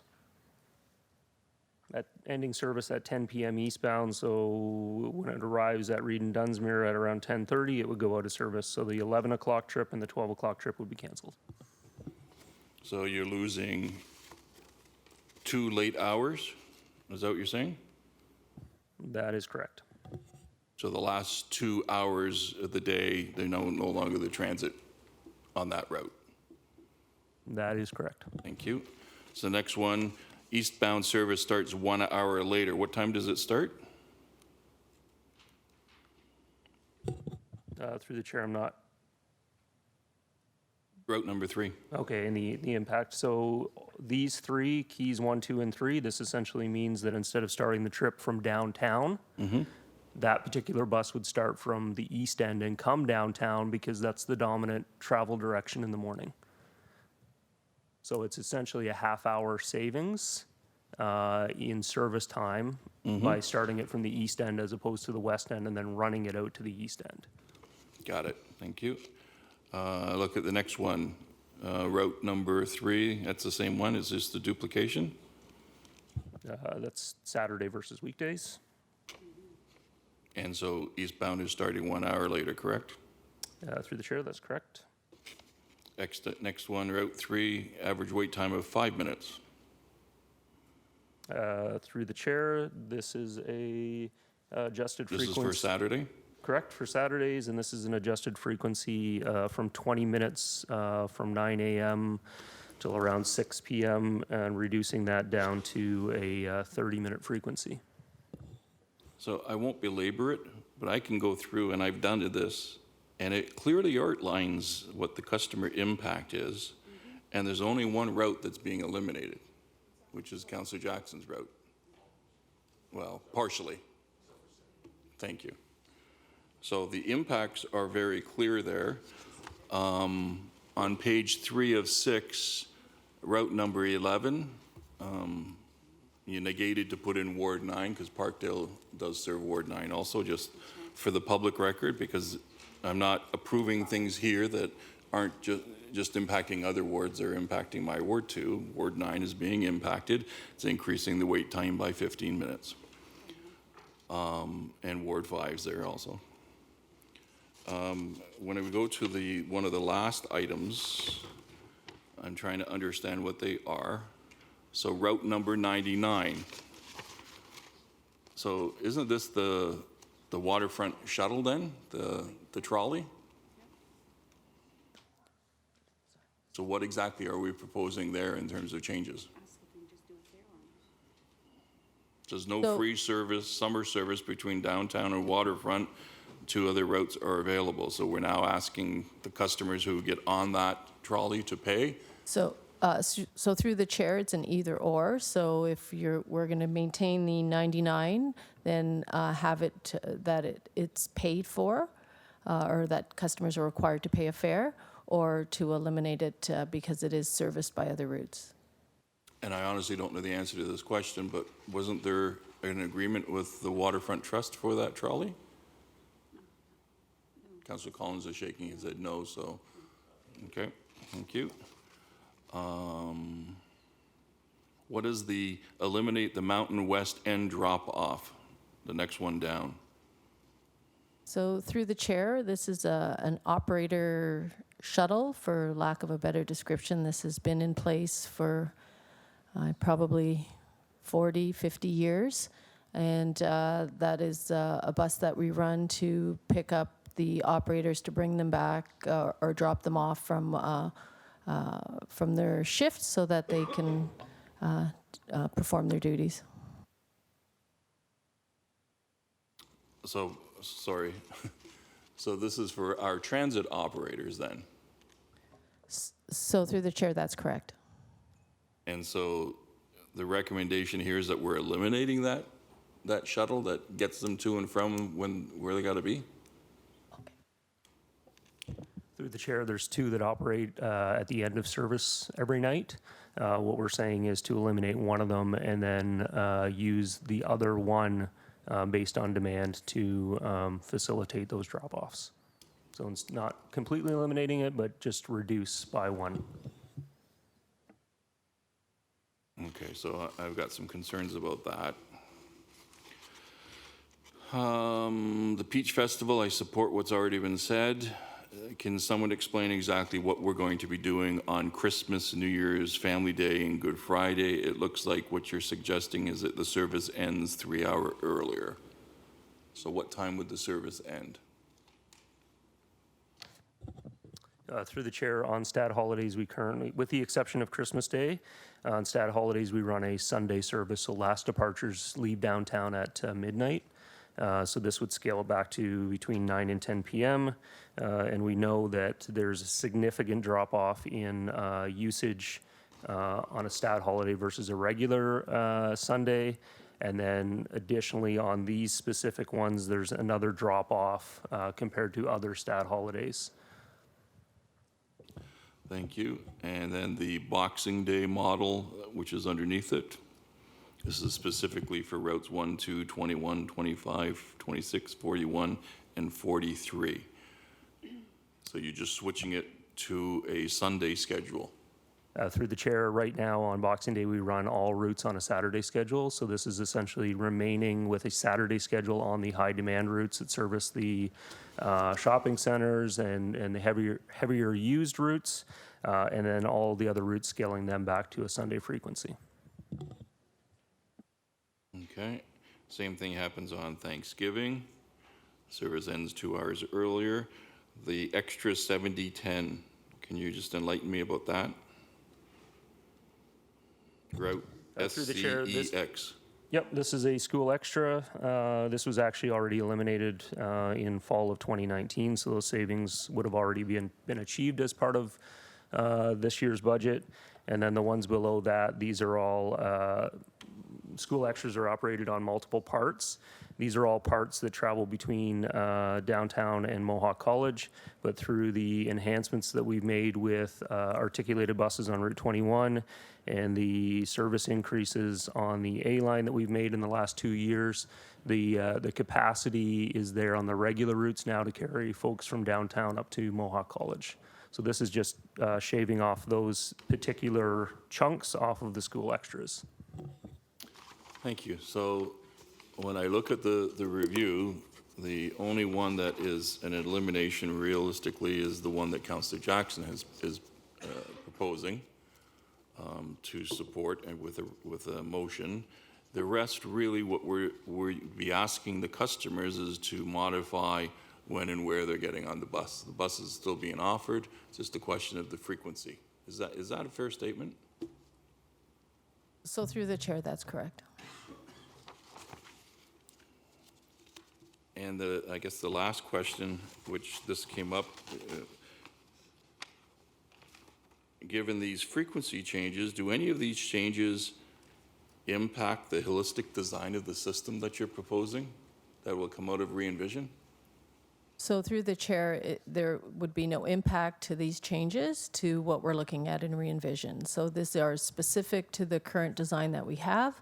As we're looking to re-envision and the redesign of the system, we're going to be looking at design principles and recommendations that are coming out from the work from McMaster. So these are more just operational adjustments to provide further efficiencies with the existing service and the existing boardings that we are experiencing today in this current design. Thank you. And similar to Councillor Collins' question to Mr. Zagarek earlier this morning, I'm going to ask the director. So these recommendations that are in here, or these proposed changes, are you supportive of these proposed changes in advance of the re-envisioning exercise being concluded? So through the chair, I think it's an apples to oranges comparison in regards to what you're asking me in regards to the changes.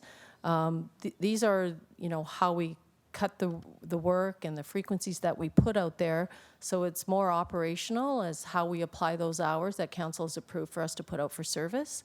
So when we get to the re-envision project and we get to the design, then the next stage from that would be then getting to this granular level as far as frequencies and how that affects. So I don't think you can compare the two because they're two distinct systems. It would be the methodology around how we are establishing what those frequencies are that would be consistent and depending on what council supports in regards to what we come back with re-envision. And so then, let me rephrase the question, where we are today. Are you supportive of these changes as they are written down in this document today?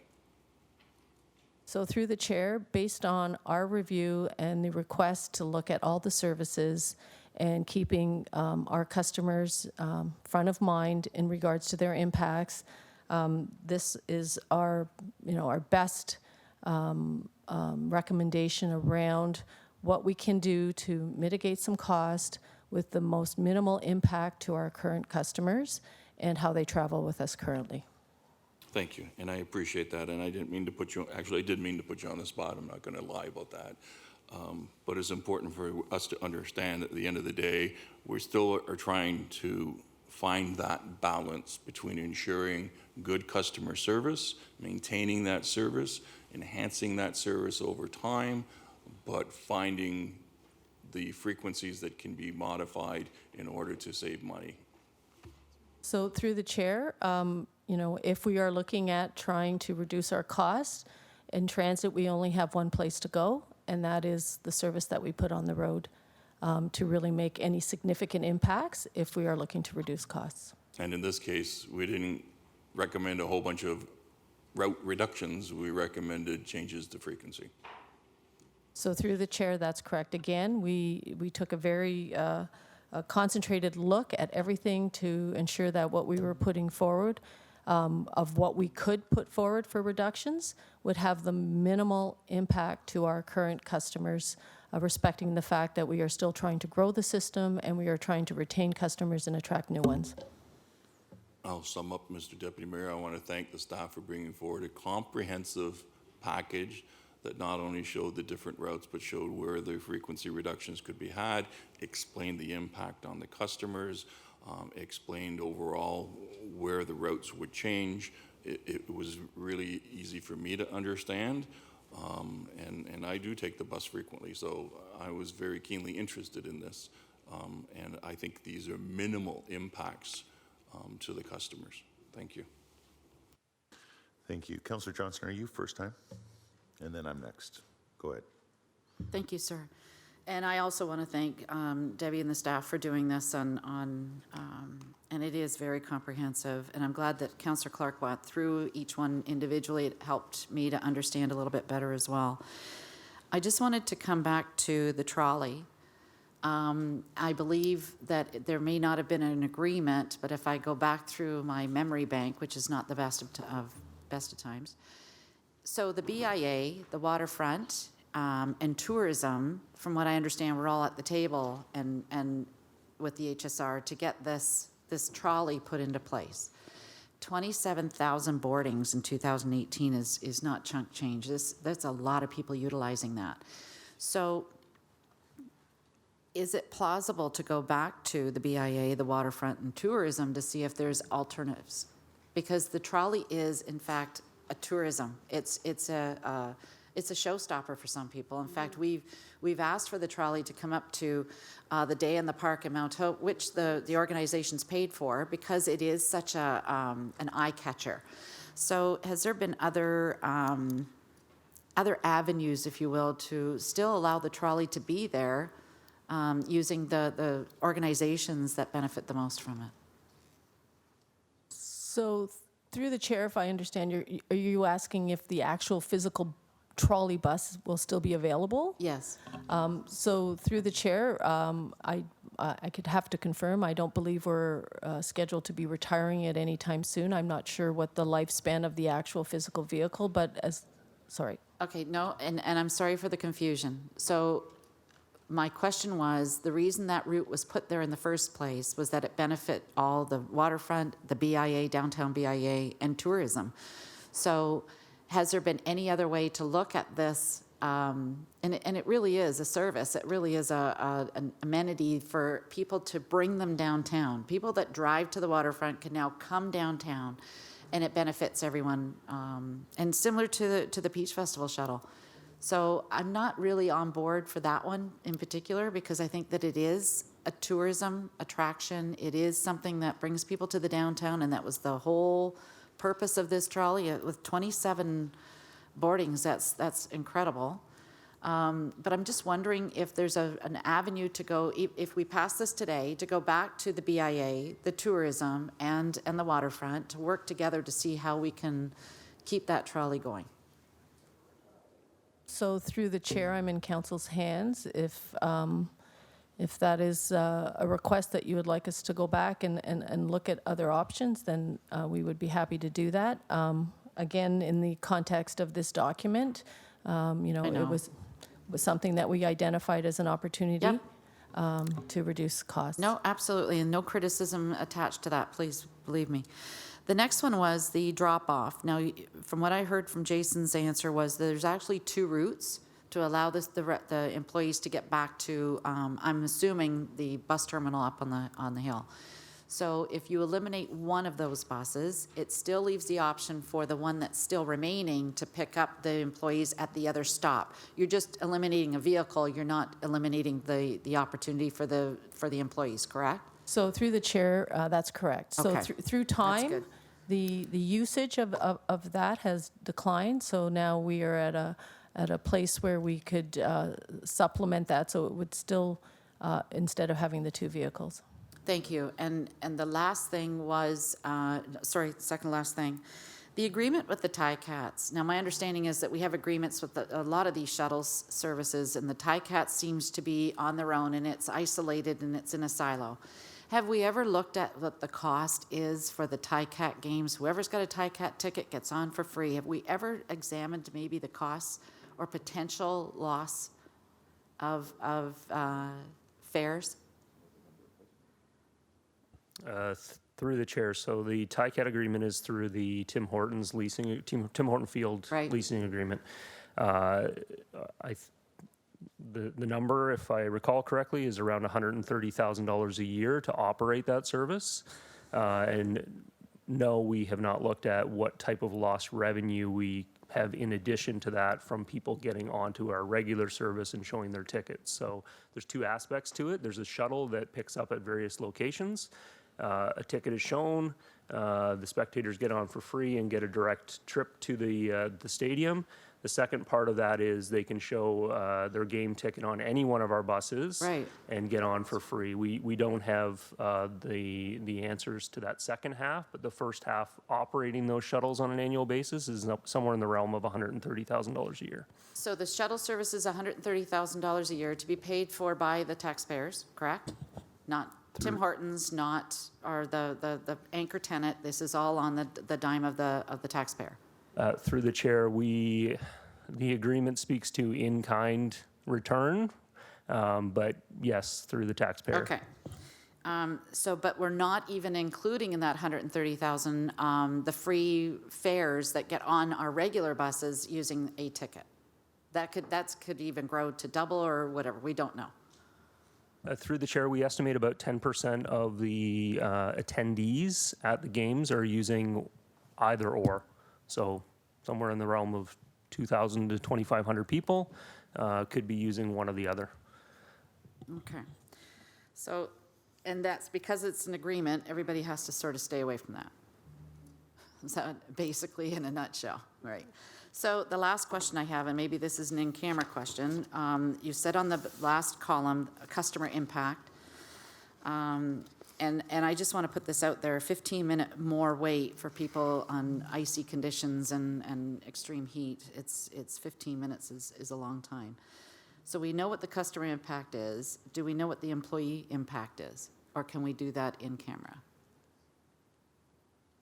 I think we need to be eyes open here. So through the chair,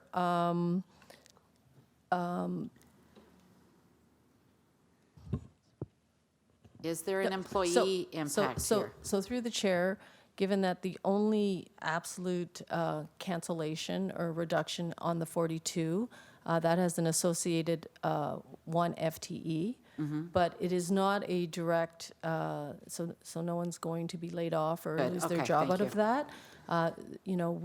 Any possible reductions to FTEs will be assimilated in through either attrition. We have different avenues within our scheduling where we have allowances that we have within the services that we can reassign. And we have a number of pieces of work that we have that are unassigned. So it is not no one's going to be losing their job or being laid off as a result of any of the recommendations that are before you today. Thank you, Debbie. Appreciate that. Those are my questions, sir. Thank you, and I have the floor right now, but on the history of the shuttle, Councillor Collins, was that specific to what you heard? I'm happy to. A couple of times. I was just going to state that 2005, I had to attend the gas tax subcommittee. We had a subcommittee at that point in time to utilize the funds. And I had essentially just taken it on as a project because at the time we had essentially virtually no transit service to the waterfront. So I attended the gas tax subcommittee, asked if they would purchase the trolley, as was mentioned. It really didn't have anything to do with BIA or tourism or anything like that. The committee agreed, and then I had to come to this forum during the budget process to say that we need certainly the operational funds. And so in 2005, it was essentially just about bringing transit to the waterfront. Since that time, obviously, we've made tremendous investments in all areas of the city for transit, and we have a bit of an overlap. And so Jason's probably in a better position to talk about the service changes we've made since. But the original concept was one which was just getting transit to the waterfront. So there was no formal agreements with the BIAs, with tourism, or the Waterfront Trust. It was essentially just a personal project that I worked on. And since that time, as I mentioned, we've made some other investments. And so we have overlap, I think was the word that was used. There are 2 or 3 routes now that flow through that same corridor. But I am certainly proud of the fact that it has been well used. So just to give some context, because it has been raised 2 or 3 times. Okay, so I have the floor now. I'll pass it over to Councillor Danko. And interesting, I think I heard Councillor Jackson say, as it relates to Route 42, that was also an idea born around this chambers. And then Councillor Collins, and those are the 2 routes that we would, if we're going to move forward here today with both an amendment that's before us from Councillor Jackson and ultimately the recommendations. There's 2 council-born routes that we're contemplating taking off the board, and I only really want to focus. I completely respect and appreciate the first, but on the shuttle, and I appreciate the historic comments, and Councillor Collins just said that BIAs and tourism had nothing to do with it back in 2005. I can assure you, taking it out, tourism, BIAs, residents, and others will have an impact. They are now a factor all these years later. It was a great idea, and you can read under this item 99, the first line is the route meets productivity service standards. Tourism is a big piece. I think we all appreciate a mandate we've had for some time of connecting the downtown to the waterfront. This does that. This is, obviously, it's appreciated that we have other services you pay for, 2 actual routes that now do, that didn't in 2005, as is mentioned. But I'm a little bit apprehensive, and I was very encouraged by Councillor Johnson's comments, and I'm really very hopeful, instead of beleaguering it now, my colleagues, and I might formally move this, might contemplate a year reprieve so we can all better understand the benefits and the pitfalls, if there are, of this shuttle. Because as far as I've perceived up close in this ward for 10 years, it's been hugely successful, and it gets a lot of both from visitors to this city, but also people who live regionally, it gets a lot of praise. It looks good, and I'd like to just buy a little bit of time on that one, happily making it part of the Envision exercise and the public debate as well. For this 1 year, next year we can deal with it, but you ought to hear from, as others have noted, the Waterfront Trust. I can't give you an official board position there. You ought to hear from the BIAs now on this, trust me, particularly the downtown BIAs. And I think we ought to obviously give the public an opportunity, just particularly on the fact that it's a postcard thing that we do. I don't think it was ever meant with respect to revenue. It was meant to do what it's doing, connecting people to the water's edge, which, by the way, with 1,600 units coming, other residential, lots more commercial, from Barton Tiffany on down to the Haida, more and more people are going to want to connect there. So this is a nice way to do it in a big city. So at the appropriate time, I might move, if I can get a seconder, that we hold off on that one at least for a year so we can greater engage. I did have one other comment to make, because we have been commenting, to the 42. And I obviously, as a hockey dad, have the opportunity to go up there all the time. A quick question through you, Councillor Danko. I swear to God, I've seen buses parked right out front, adjacent to the sidewalk. There are no buses, so I'm clear, actually parking out front the quad. Maybe they're on break when I see them? Through the chair, the current route operates every 45 minutes. It pulls right into the front of the quad pad, and it uses the quad pad as its easterly end of line. Okay, so there is a bus service to the front doors of the quad. Through the chair, that's the route we're discussing. 42, oh, so it's being asked to be eliminated. So no longer will I see, I thought I had heard an argument about no sidewalks and a bit of a distance from the stop to the quad. So I got a little bit confused there. Okay, so on that, one point that hasn't been made, and it's an opportune time to share with you, I think, a wonderful phenomenon that I've seen, and maybe others in minor sports, let alone hockey. We have the good people at the quad, Huskies, Bulldogs in rep hockey, and in the Skate the Dream program and other programs working almost collectively, but also in silos, subsidizing kids to play the game. They do a wonderful job. In many cases, subsidized kids who have been involved for years now, a lot of them, would take public transit. There's a good chance, not all, but there's a good chance. More and more subsidized kids getting to play rep hockey, participating at the quad, while, and as rightly noted, enrollments go down everywhere. That's an area that's growing, and we're all proud to see that. But here's the phenomenon I want to share, and I've been around it, and I'm the guy, thanks to you, that started the Skate the Dream. You only, as a subsidized rep hockey player, I don't care what day of the week or what time of night, get one trip on that bus, and that's the first trip. Because all the parents after that, I can guarantee you, in 99% of the cases, have already orchestrated a strategy for pickup and drop off from their doors. It always happens. I've seen it. We've had subsidized players on my son's teams over the years. So it's a challenge for that one situation. That said, it's still a challenge for that one situation, but it's really, I think, an appropriate time to point out the people that step up, that are involved with the team and consistently throughout the season, and they do it really very quickly. Other than that, I really hope you give it some thought. I don't want to debate it to death. I'd love to have a little bit of time to work with a whole lot of people, and perhaps even in the revision capacity on the 99. I will take the chair back, and now we're on to second-time speakers. Mayor Fred. Well, thank you. Thank you. So I want to be sure that we're not, suggesting that our staff are not supporting this. So I remember early meetings we had, in the boardroom talking about budget process, and folks that put things on the table that said, here's some areas that we could actually make some gains and eliminate some underperforming routes was one of them. And so I'm just going to ask point blank, if you're telling us today that unless you were asked, you would not have brought this forward because, these are efficiencies now. These are not necessarily dramatic changes in the service. This would cause someone to adjust the time that they get there, by and large. So if it's a 15-minute change, then come 15 minutes later. So I'm going to actually are you supporting these recommendations? I'm going to take the trolley off the table because they're pure revenue issues. The changes in terms of the adjustments in the service is something that you would support. Given that, originally you put underperforming routes on the table when we had these discussions. So whoever wants to answer it. To you, Mr. Deputy Mayor, I think I could speak for Debbie and Jason and the transit team that it would kill us to leave one person standing at a bus stop.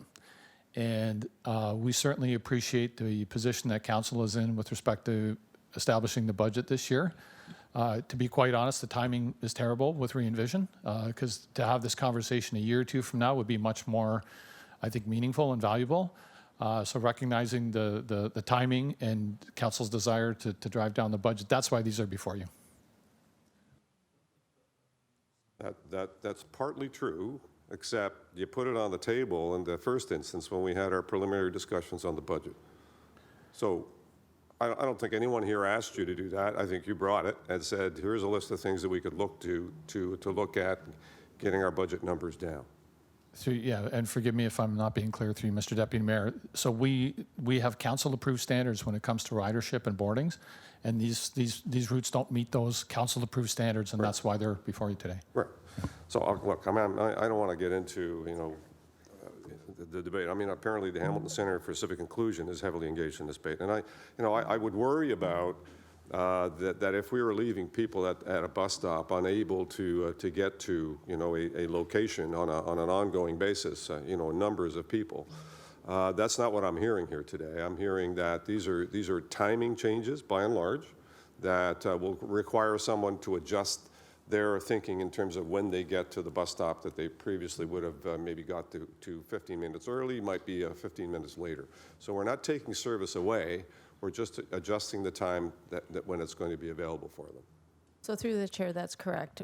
We are not save and accept Route 42, which we've already discussed. Right. This is not about removing any of those services. It's about adjustments to timing in order to realize some savings so customers will have potentially an additional wait to get those services that they have today.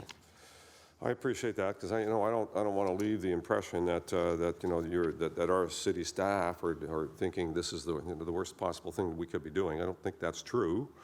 I've argued previously that re-envisioning exercise in my mind has paramountcy, but if there's adjustments that can be made given the current budget issues that we're facing, now fair ball. On the downtown trolley issue, it's a difficult one, and I haven't heard the answer in terms of what happens to the trolley if we eliminate this service. So this is a vehicle that was fitted up to be a quasi, look like the the rail car that goes through San Francisco as a nice kind of touristy kind of operation, which I think has fulfilled the bill quite nicely. Thank you very much. What happens to that vehicle should we eliminate this service? So through the chair, it would be available for charters. We do get a request quite frequently for that particular type of vehicle because it looks different than our regular conventional fleet. Unfortunately, I don't know what the continued lifespan of that vehicle is. I know it's been around for a number of years, but I'm certainly happy to get you that information. So we would still make it available until such time as it's no longer fit to be on the road. Thank you. And is there any harm in having a minimal fee attached to that? So, you know, would a loonie for a ride down to the waterfront, you know, obviously would, for 27,000 boardings, that would reduce the negative impact on the budget by some $27,000. Is there any harm in doing a loonie per ride kind of approach? So through the chair, we're in council's hands in regards to that. There's certainly no harm.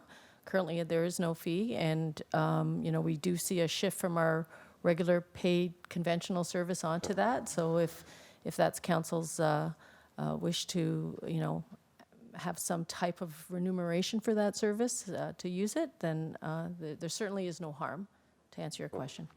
It was never intended to be part of the regular service, and I suspect people are now starting to use that through the summer months as regular transit service that they can access, which we obviously have other routes that they can use. So we're actually discouraging them from using available routes that they could access because they have to pay for it, as opposed to, so I'd be much more inclined to look at a nominal fee for that rather than eliminating that. I think it's a great thing to see going up and down James Street, you know, as part of the kind of the active relationship between downtown and the waterfront.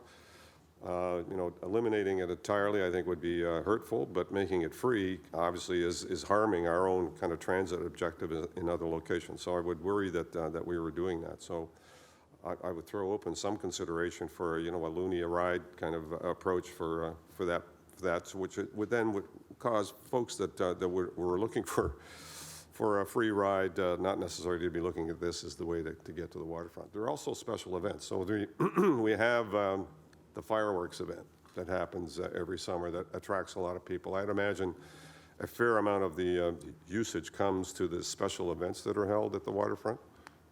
Do we have any information around that?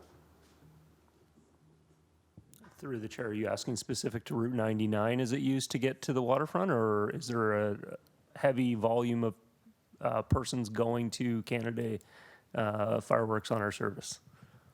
Are you asking me? Yeah, I'm not clear as to what the question was. Was it specific to Route 99 or the event itself? No, the shuttle that takes people from downtown to the waterfront. There are a number of special events. So, you know, we have festivals down there. We have you know, the fireworks on Canada Day. We have Water Day for the city of Hamilton. I mean, there's all kinds of stuff that happens at our waterfront that could be accessible by this shuttle. So, do we have any information around what the frequency changes are given those events? Sorry to interrupt. Through the chair, so that inclusive in that 27,000 boardings in 2018 would have been any of those events where somebody would take the vehicle down to James and Strawn and get off and walk down to the park there. For Canada Day itself, we offer, in addition to this, we actually offer Canada Day shuttles that bring people directly from downtown. Over and above. Over and above, several of them over and above, to that event at no cost as well. Okay, fair enough. You know, I don't want to eliminate it, but I understand the kind of the costing issue as well in terms of our own, you know, identifiable service that gets you there as well. So we'll have to think about how we go from there. Thank you. Councillor Jackson, second time. So, Acting Deputy Mayor, there's other second-time speakers. Mine was more to put my amendment forward at the appropriate time, but I want to make a couple of comments in light of the discussion that's ensuing. I'm not on for supporting 3.1% tax increase. I'm trying to balance maintaining programs, services, and projects going forward in our city. And in spite of the comments that have been circulating around the table here, I want to reiterate that. So I'm here offering up a significant reduction, save for keeping Saturdays at Route 42. But if the intimation and if the general direction now is heading in, going down the path of leave it for part of re-envisioning. The general manager's comments, unfortunate because of the re-envisioning. Then I'm not supporting 3.1%, and I'll look to my colleagues to find other areas of savings. Unless the majority want to vote for 3.1, I'll vote against that. Can I remind everyone, too, in the growth area of departments, did we not approve within the Public Works overall a global budget, Mr. Acting Deputy Mayor? Did we not approve a 9.4% increase for the HSR, which I supported, to keep the system, increase and improve the system? And I think that department received one of the, if not the largest individually, one of the largest increases, and I'm standing by it. So those are all my comments at this time. If this underperforming Appendix C document, if the majority will now, is to park it for another year, I'll still move mine forward as my Ward 6 contribution, but I'm not going to be stuck at 3.1%. I still think we have some work to do. So come back to me at the appropriate time to move my amendment. Thank you. General Manager, did you want to address the departmental increase? No. Councillor Ferguson. Yeah, thank you, Mr. Chairman. So we've gone through a whole round of first-time speakers, and so I'm going to put my motion at this time, just to start to get us focused in and narrowed down. And I'll move that the suggestion made in report PW 20015 be implemented. And I got this information from Jason. Jason, if I haven't got it written down right, just tell me. It must be in the schedule by March 20th and implemented by June the 1st. Those are the correct dates? Through the chair, in order to make the changes for the fourth Sunday of June, we have to have that decision made by March 20th. Okay. And so what the wording is that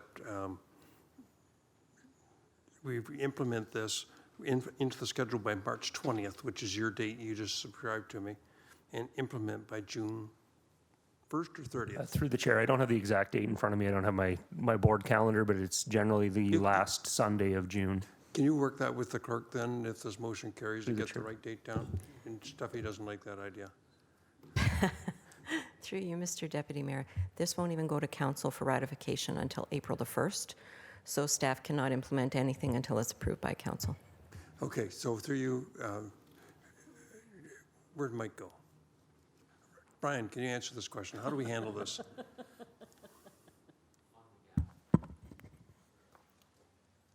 So through the chair, so the question about the April 1st budget approval versus the schedule being required the from budget's earlier in approved March. April 1st, but they have to start preparing the schedule by March 30th, but it won't be implemented till the fourth Sunday in June. How do we manage that? Oh, Mike's here, okay.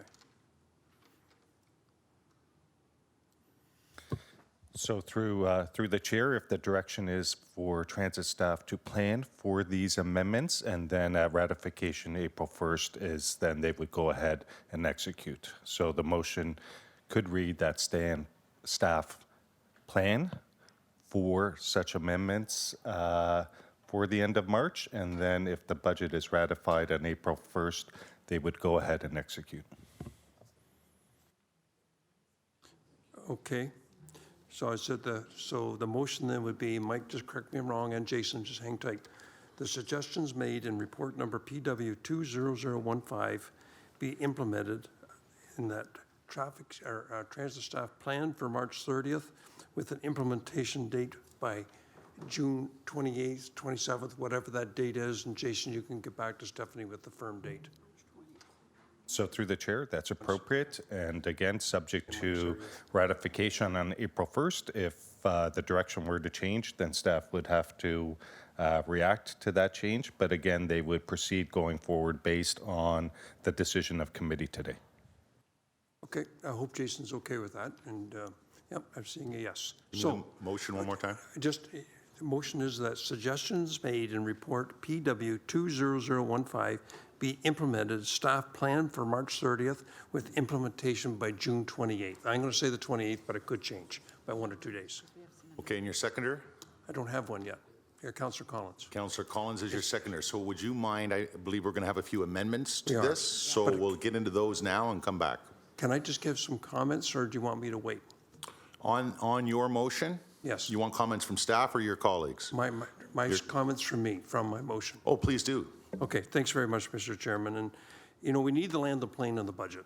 And I, too, will not support 3.1%. I'll vote against the budget if it's at 3.1. And we simply have to start making some moves.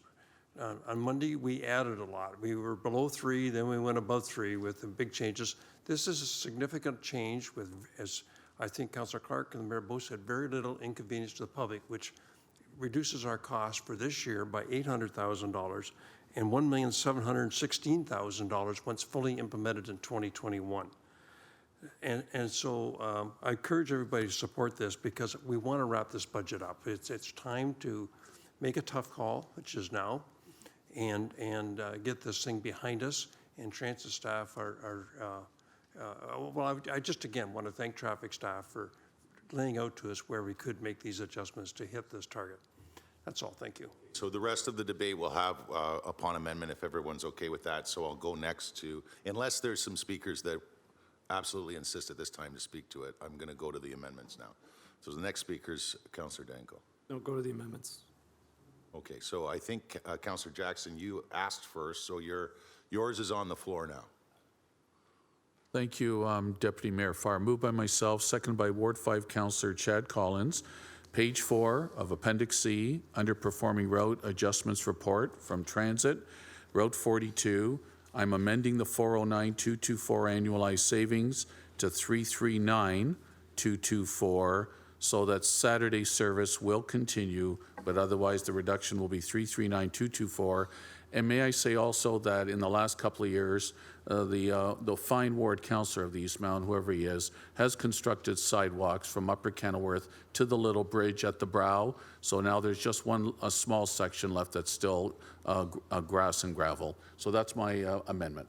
Thank you. Seconded by Councillor Collins. Anybody on it? Just raise your hand now because I have. Okay, so on the floor, all in favor?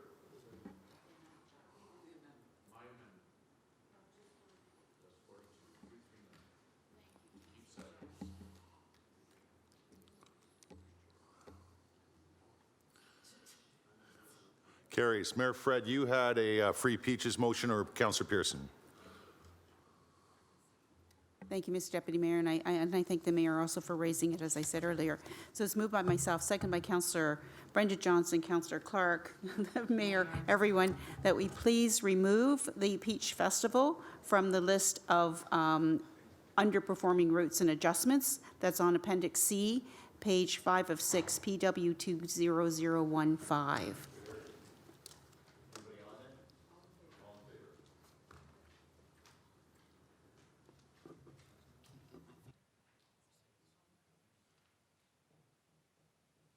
So I'm next with that shuttle. Pass the chair to Councillor Danko, and mine would be that the 99 remain for one more season to allow staff to consult with the many stakeholders that may or may not include providing comment or as a theme in the Re-envision campaign. And I seconded by Councillor Johnson. I appreciate you bringing it up. On this motion, okay, Mayor Fred first, and I'll take the chair. Oh, I can't take the chair. You got the chair. So I don't want to argue against you. I want the service to remain as well, but I see no harm in having a loonie per ride fee on that one. So I'd move that as an amendment to your amendment, that we continue to ask a loonie per ride on the shuttle, which I think is reasonable. Yep. Moved by yourself, seconded by? Feasibility? Well, I think it's feasible. I don't think we need to know the feasibility. It's just a matter of whether we do or we don't. I'll throw it out there, and if you wanted to modify it, feel free. So amendment to the amendment, seconded by Councillor Ferguson. On the amendment to the amendment, Councillor, oh, sorry. On the amendment to the amendment, a loonie for fare for the trolley. All in favor? I'll speak to it, please. Sorry.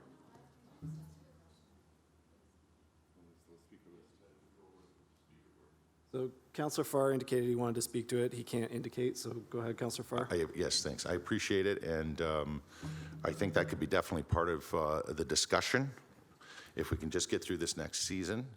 And ultimately, that would be an important part of the discussion because we may very well land. It's just one more season. I really think if tourism were here, if Carrie, who does such a phenomenal job with the volunteers of the downtown BIA were here, if Werner or our president of Waterfront Trust were here, they would implore us, just give us some time. And I say that confidently as being engaged every day down here. It's a whole lot of things, including stuff I haven't even mentioned yet. So I do appreciate it, and I actually would be supportive of that next year, Mayor Fred, if it came to that. But I think if we allowed a little bit of time, we're going to come up with some really good arguments that are going to be counter to what we're reading, which is before us here today. And I have to say, staff, when I hear things like, you know, the first line, which I've already quoted, the productivity service standards are great. No return on investment, lines like that, and the suggestion of it not being, you know, an investment is a big thing, and I think tourism will have a different definition of investment for you. The BIA would have a different definition, and certainly the trust. So that's all I'll say on that. I do appreciate where you're coming from. If we can just buy one more season, and it's, I appreciate it. Thank you. Councillor Clark, you wanted to speak to this? Councillor Clark? Jay? Councillor Clark. So when I look at what's before us, and the first thing in my mind is I'm comparing the Peach Festival to the shuttle. And what I'm reading here, unless I'm reading it wrong, this would be Route 99, correct? So it says that there's two different routes that are now providing service to that area. So there are two bus routes currently that are providing service to the area. When I look at the Peach Festival, there's no buses providing service to the area. So they need the shuttle to get down there, and it's to encourage them not to take the cars because there's no parking down there. So I'm struggling to understand what the harm is in offering a deeply reduced rate from $3.25 to $1 to get on the shuttle to ride that fancy little bus down there when they could actually take two other buses at $3.25. So I'm trying to understand where the harm is in that, and I don't see the harm. I don't see any harm at all in doing that, and you can still have your conversations about whether or not you're going to continue that after this year, but there is no downside to that, in my opinion. So I'm going to support the mayor's motion. Councillor Ferguson, you wanted to speak to that amendment? Jay? Yes, I do. And you know, I heard the reason that the ward councillor wants to turn this over to, or consult with the BIAs and the Waterfront Trust. I can tell you what their answer is going to be. Of course they want it free because it doesn't cost them anything. It doesn't affect their budgets at all. I think $1 a loony is a good compromise for this. And there is, as Councillor Clark said, there already is two other buses going down at this time. So this will be significantly reduced down to $1 instead of the current rate. So I will support the mayor's motion. Councillor Whitehead, on this amendment to the amendment? Yeah, I'd love to have a trolley go to William Connell Park, especially when we get the snow, winter snow park in play. It's time that people pay their bill. The dollar is a token. It's well below the cost, but it's a cost recovery for the taxpayer of the community. So I support the mayor's motion on putting it to $1. Councillor Johnson. Thank you. My concern is that it's coming up to the season and no one's had any forewarning over this. I also believe in my heart that this amendment to the amendment is actually taken away from the amendment, because the amendment is for the good councillor to sit down and do some stakeholder consultation. If we dictate now what that would be, that takes away from the consultation, number one. Number two is, what if it got voted down here? What if we said no dollar, and that's the end of it? Does that now also dictate the consultation? We can't put the dollar on the table, it got voted down. So I believe that at least give this one more year. And also, just a quick question to the staff. Logistically, I come on with a $20 bill. Can the driver give me $19 back? Like, is there a logistical problem here? So through the chair, we don't provide change on. Thank you. On transit. We're good. So I can't support this at this time, and not to say we can't do that in the future and then maybe get some of that logistical, operational put in place. But I'd like to go back to the original amendment. Let's let the good counselor have 1 year reprieve on this and see whether they can come up with a better solution. Councillor Wilson? Councillor Wilson?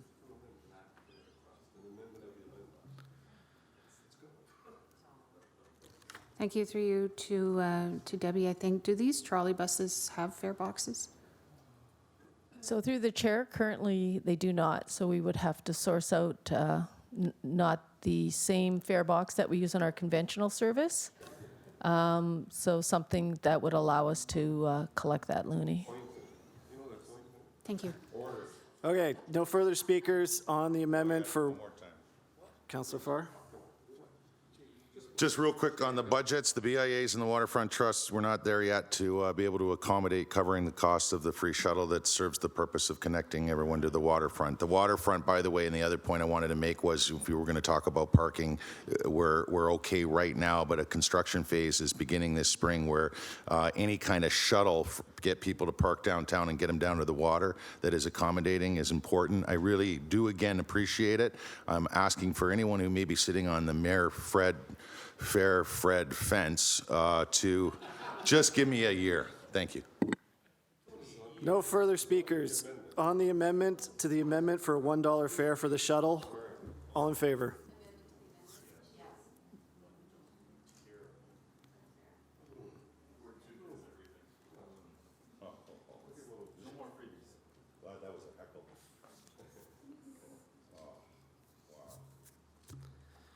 That fails. So, no, there's the amendment to defer the decision on the trolley for a year. All in favor?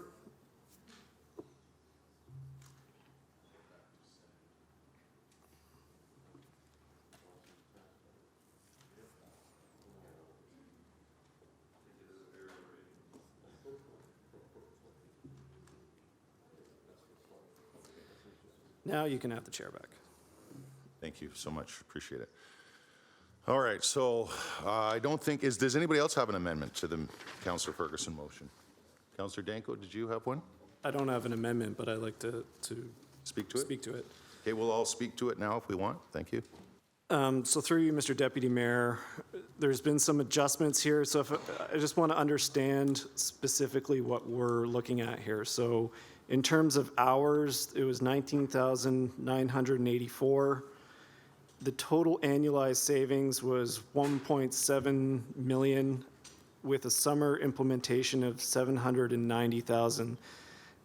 With the adjustments that were just discussed, those will be reduced slightly, but if I'm understanding correctly, the total savings on the operating budget would be 790,000 less the amendments that we just discussed, correct? Through the chair, that's correct. Okay, so my question through you is, these savings are, I heard, mainly through adjustments to timing, correct? Through the chair, that's correct. And I heard that this decision doesn't impact the Re-envision campaign, although the timing is not good. And through you, Mr. Deputy Mayor, on public and business consultations, just so I'm clear, there have been no public consultations or business consultations on these recommended changes. So through the chair, specific to what's before you, there has not.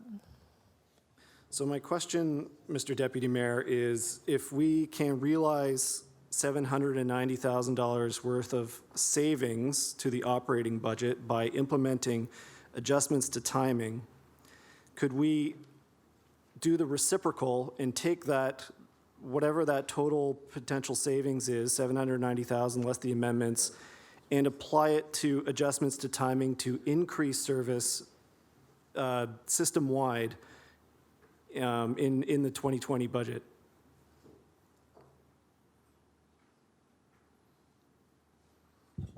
Through the chair, I may not have answered this earlier. I thought I might have, but because most of this is around the fringes, I'll call them, around the late night periods, early morning periods, and off peak, you don't have an additional bus or buses to then add frequency on other routes. So if there's other routes that we could add 2 hours to the service window here, that we could increase headways from 15 minutes to 10 minutes there, the opposite of the same types of cuts that we're making here, there wouldn't be an opportunity to reinvest that money? Through the chair, we could go and look, but I suspect that something that's happening on the first trip of the day or the last 2 trips of the night, the demand isn't there to support pulling the bus from one route and putting it onto another. The frequencies are set based on the demand on those other routes, what the current demand is. So I guess I'm a little bit confused here in why there's savings from changing timing adjustments, but those savings couldn't be reinvested through timing adjustments to increase service.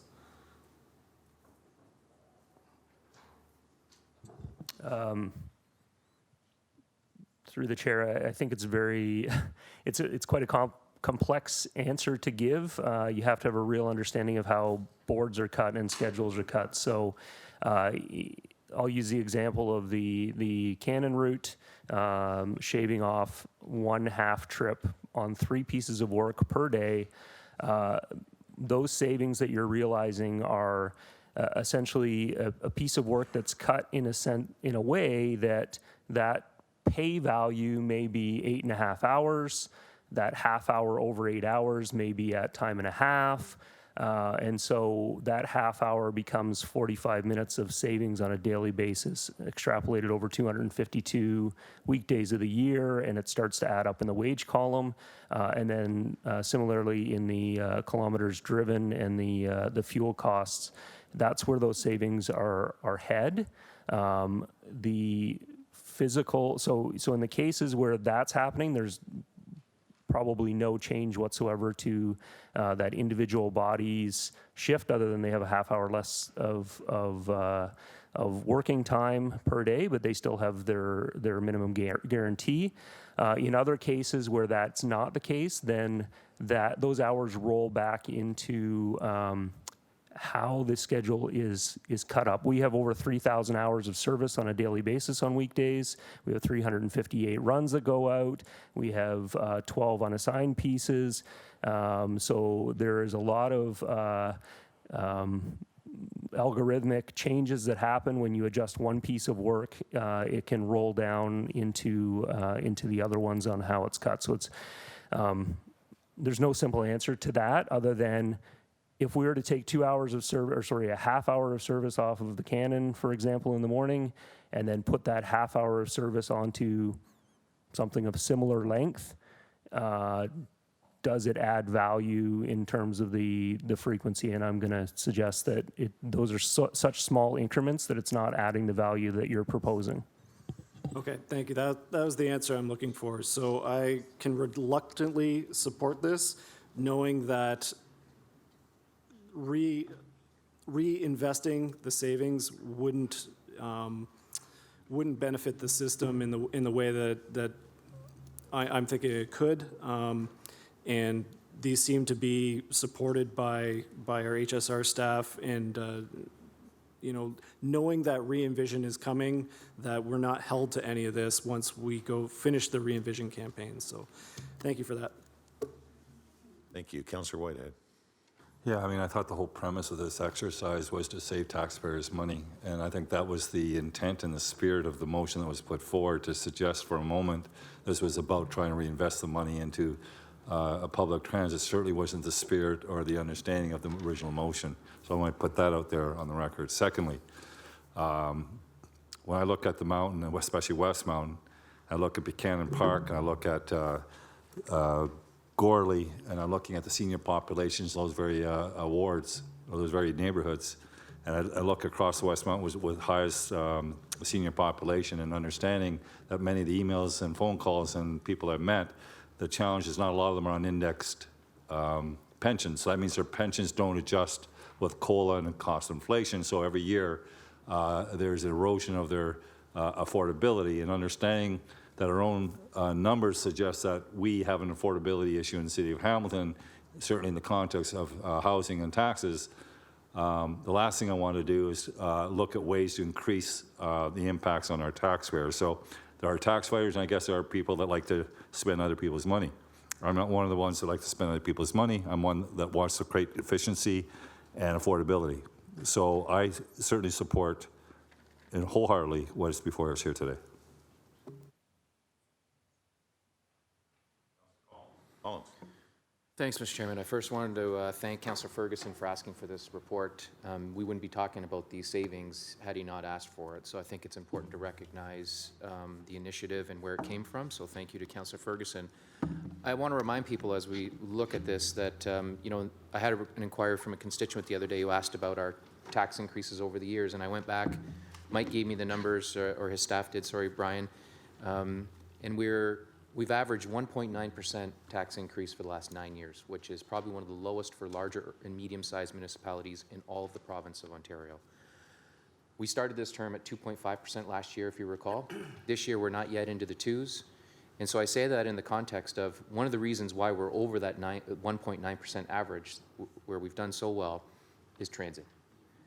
We are struggling to pay for our PTIF. I know it has a different acronym now. I always forget it, so I'm going to continue to call it as PTIF. Our contribution as part of the funding allotment for the federal grants is driving up our capital costs. It's embedded in that 2.5 and 2.9. We're also struggling to pay for the operating costs that come with the new drivers and all the extra hours that we're putting on the road. So to balk at underperforming routes in light of all those other investments that we're making, I just think is short-sighted. So I didn't want to lose the opportunity to thank Councillor Ferguson, and I didn't want to lose the opportunity to emphasize the fact that, you know, there'll be a constituency out there, they're very small. We know what social media platform they're on. We can never do enough for transit. We could double, triple, quadruple it, and we're still not doing enough. I get that. But when you're around this table, we certainly need to be cognizant of affordability issues, I think, as others around the table have recognized.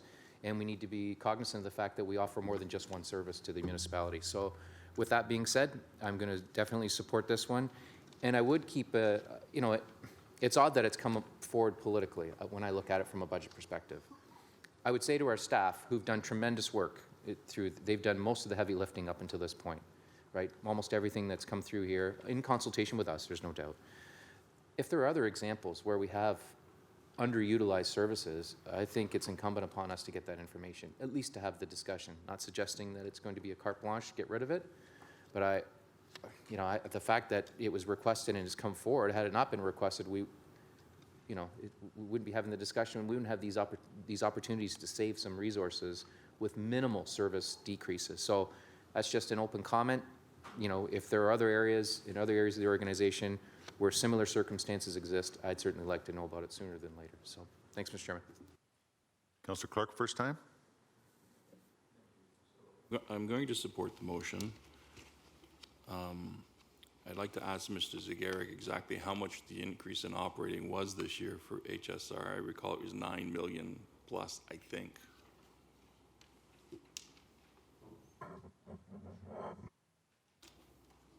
I always put you on the spot, I know.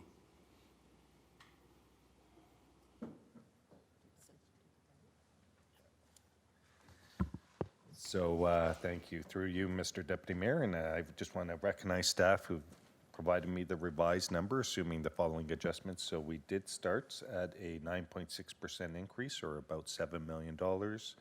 If the following adjustments were to be approved, it would still be an increase just short of 8%, or about $5.9 million.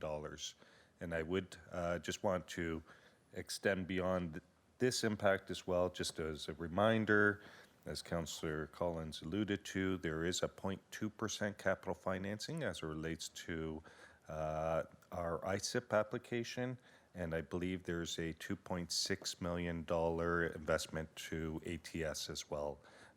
That represents, I believe, about 89,000 trips, additional trips for accessible transit. So just in terms of transit as a whole, not just conventional transit, accessible transit as well as the capital side. And so the 10-year capital plan, you've referenced it as a percentage of the capital budget, which translates into a percentage of the actual operating budget. But what was the value that how many millions did we need to set aside in that agreement with the province and the feds on the 10-year transit plan? Because there had to be a certain amount of money that we had to set aside.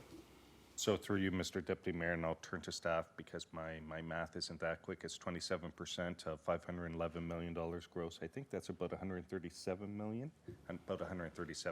commitment. So we've increased over 10 years, $137 million is our share of a much larger amount for a 10-year transit investment. And we increased the transit HSR budget this year by $5 million, which represents, I think, the largest increase of any department in the city. Is that correct? Yeah, so through you, Mr. Deputy Mayor. We're even higher than the police department. Wink, wink, nudge, Yes, nudge. yes. And in percentages and absolute dollar terms, yes. And just with respect to the transit, the $511 million, that's a commitment of council going forward. So as it relates to the $511 million, that is principally for 2020 to 2022 as it relates to the remaining years of our 10-year transit strategy. Thank you. And I think we would be remiss if we didn't point out that the mayor has been holding the meetings with councillors and staff, trying to find savings across the board. And we asked staff, I'm paraphrasing, to look at underutilized programs, underutilized services, underutilized facilities, et cetera, and come back with those numbers and let us look at them to see whether or not they can form a part of the budget and find savings. So staff have been doing that, and I truly appreciate that. The reason I'm pointing all of this out is I don't want to see ourselves in a position where folks around this table are describing these efficiency changes as cuts to HSR, because it's not quite an accurate statement when you look at it in the holistic nature of everything that we're doing in transit. These are minor changes to routes that make complete sense on the operations side. If they didn't make sense, operations wouldn't have brought them forward. And it's not unusual in my 30 years of following municipal politics, not just in Hamilton, but in other municipalities, I really got to get a life, to find routes coming before the council for decisions because they are political. If you start eliminating routes or changing routes, it becomes a political decision because you're truly impacting lives of residents. So in this case, the impacts, as I've indicated, are a minor inconvenience. They can be properly promoted in advance so that there's the residents and the users are well aware of it, but we're not gutting the HSR system. These are minor changes to it, and in the overall scheme of things, we're just making the system work a little bit better. So I'm supportive of this going forward with those amendments that we've already passed. Mayor Fred, and I have myself on those. As am I, and I want to thank council as a whole for sticking with the 10-year transit strategy. And significant gains have been made, and I think I can't say it any better than Councillor Clark. We've added new transit terminal kiosks. We've increased actually transit services on the mountain. We've increased frequency in a number of different areas. The highest and greatest focus that we've had in terms of transportation has been predominantly on public transit, notwithstanding the fact that we're repairing roads and we're making some of those kinds of investments. And the $500 million that is, to be gathered up from the feds, the province, and the municipality is a significant investment in transit. And I think the point that was just made is exactly right. On balance, transit is doing spectacularly well. We're making the kinds of improvements that people should be proud of and appreciative of.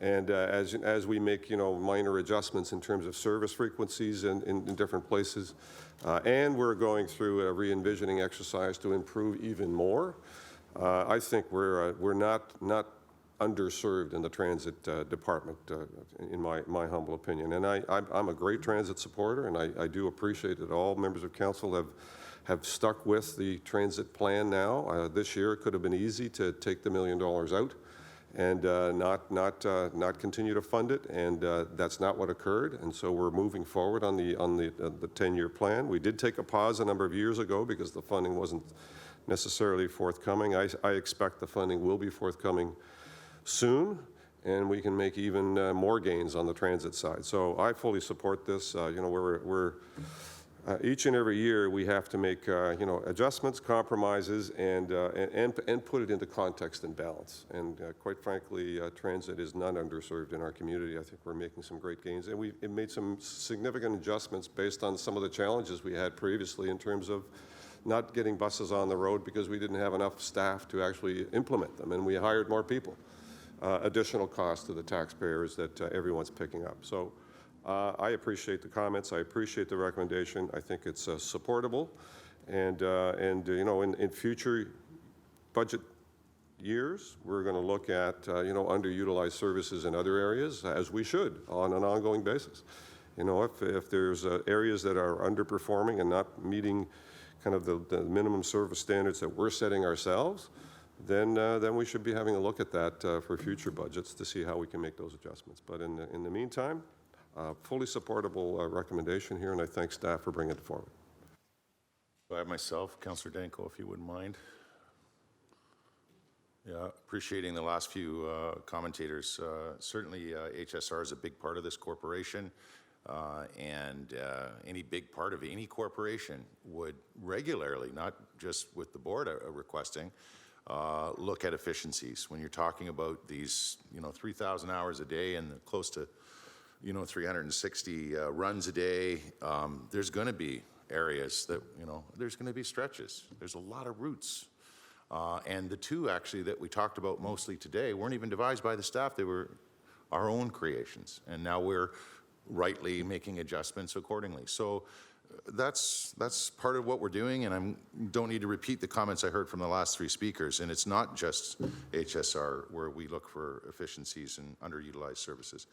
So the one thing I will say from a technology standpoint, because I don't think it was brought up, and if it was very brief and not relevant to what the question was, but we've had these, through you, a real quick question, the automated passenger counters, this technology for how long now? Through the chair, to the chair, 2 years. So in the last 2 years, we've had a much more efficient way to better understand in truer numbers with solid data. And why wouldn't you? Naturally, you're going to come up with areas that you can adjust and tweak. So I appreciate that. Thank you. And I am supportive. I wasn't initially. A week ago, I was thinking any cut to transit sends a bad message that we're not in the business of taking seriously our multimodal mandates. This isn't that. This is just good business. So thank you very much. And the vote is on the floor. All in favor? As amended. Thank you, Councillor Johnson.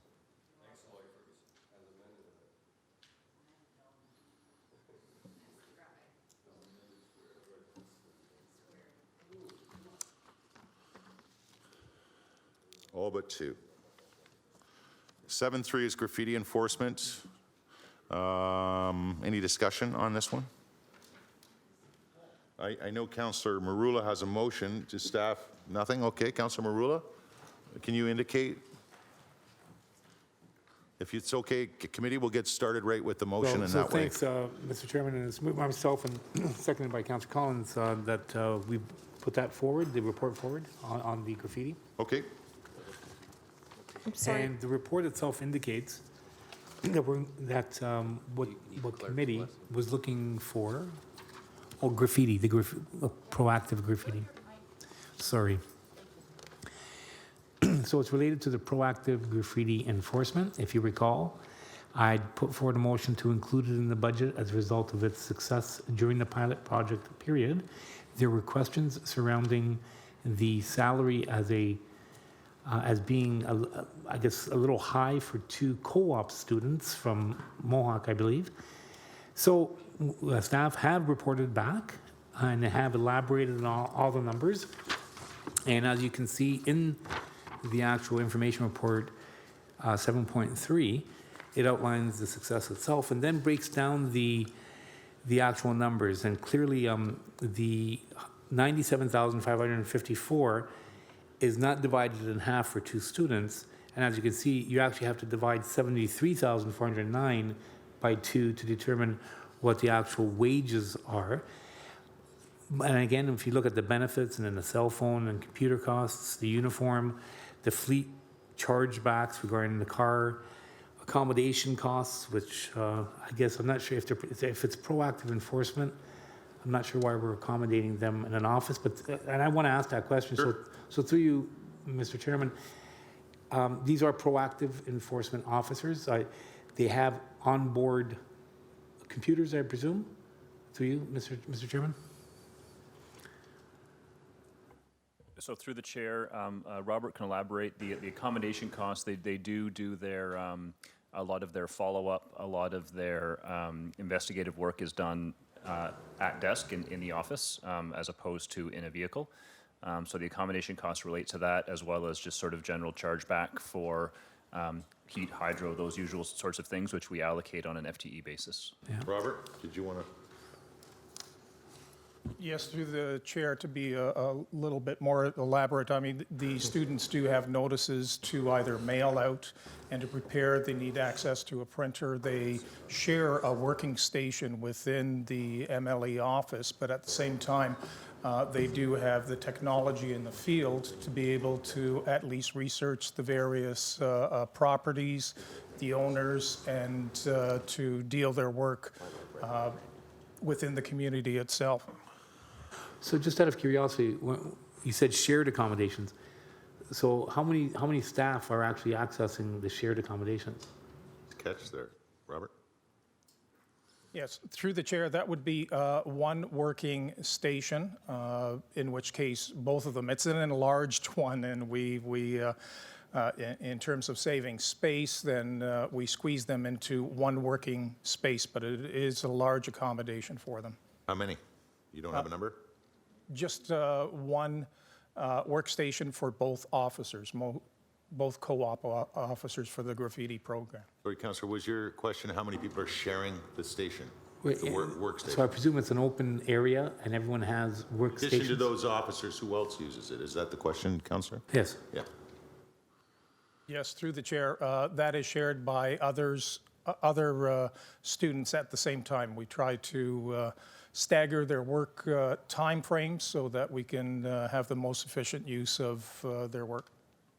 So just out of curiosity, with all of our FTEs, when we establish the annual cost related to salaries and benefits, are we assigning that kind of accommodation cost to all of our FTEs? Yeah, so through you, Mr. Deputy Mayor, we take the floor plans of our various facilities and we allocate the cost to the business unit or the department that utilizes that floor space.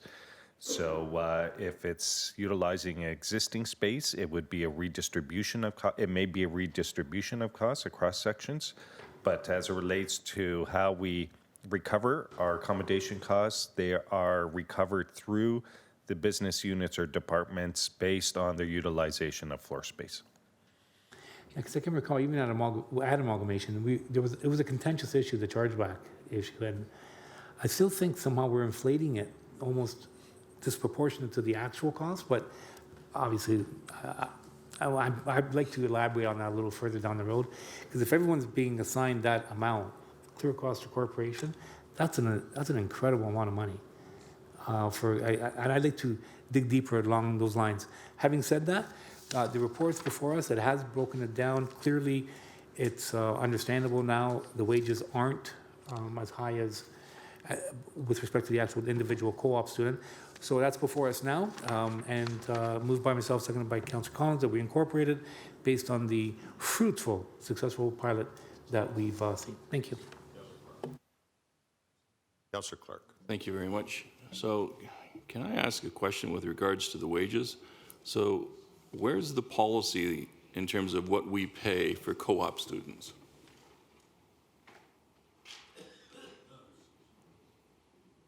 Through the chair, that 55% is the value that comes from their job evaluation, but also from the collective bargaining agreement with the union.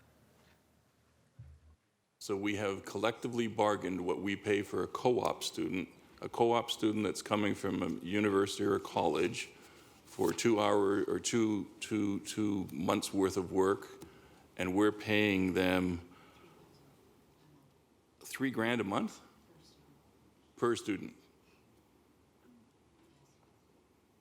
Through the chair, that would be correct without myself crunching the actual numbers. But yes, they assume the similar duties that an officer who certainly has or carries a lot of background in education in law enforcement, and so do these students. They're just merely at the beginning of their careers. Yeah, that's kind of wackadoodle for me. So these are students who are going to be learning how to do a job, so they're coming out and getting some experience, and we're paying them 55% as to what we would pay a normal officer. We're actually training them so that they can have that experience to go back in. So that's the value that we're giving them, and we're paying this exorbitant amount for a co-op student. Question? Is that a question? Yes, it's a question. Okay, Laura. No, I wasn't sure. Laura? So through the chair, the 55% is job matched against the position that the student is working. We have paid and non-paid co-op placements. In this case, it's a paid placement for the work that they're performing. But the 55%, depending on the year they're in and the term that they're in, it could range from 55 to 70%. But yes, we are paying them for performing the duties of the job-matched position. So which positions don't we pay? Because I have a problem with that too. If we have someone come out doing work for us, they should be getting paid.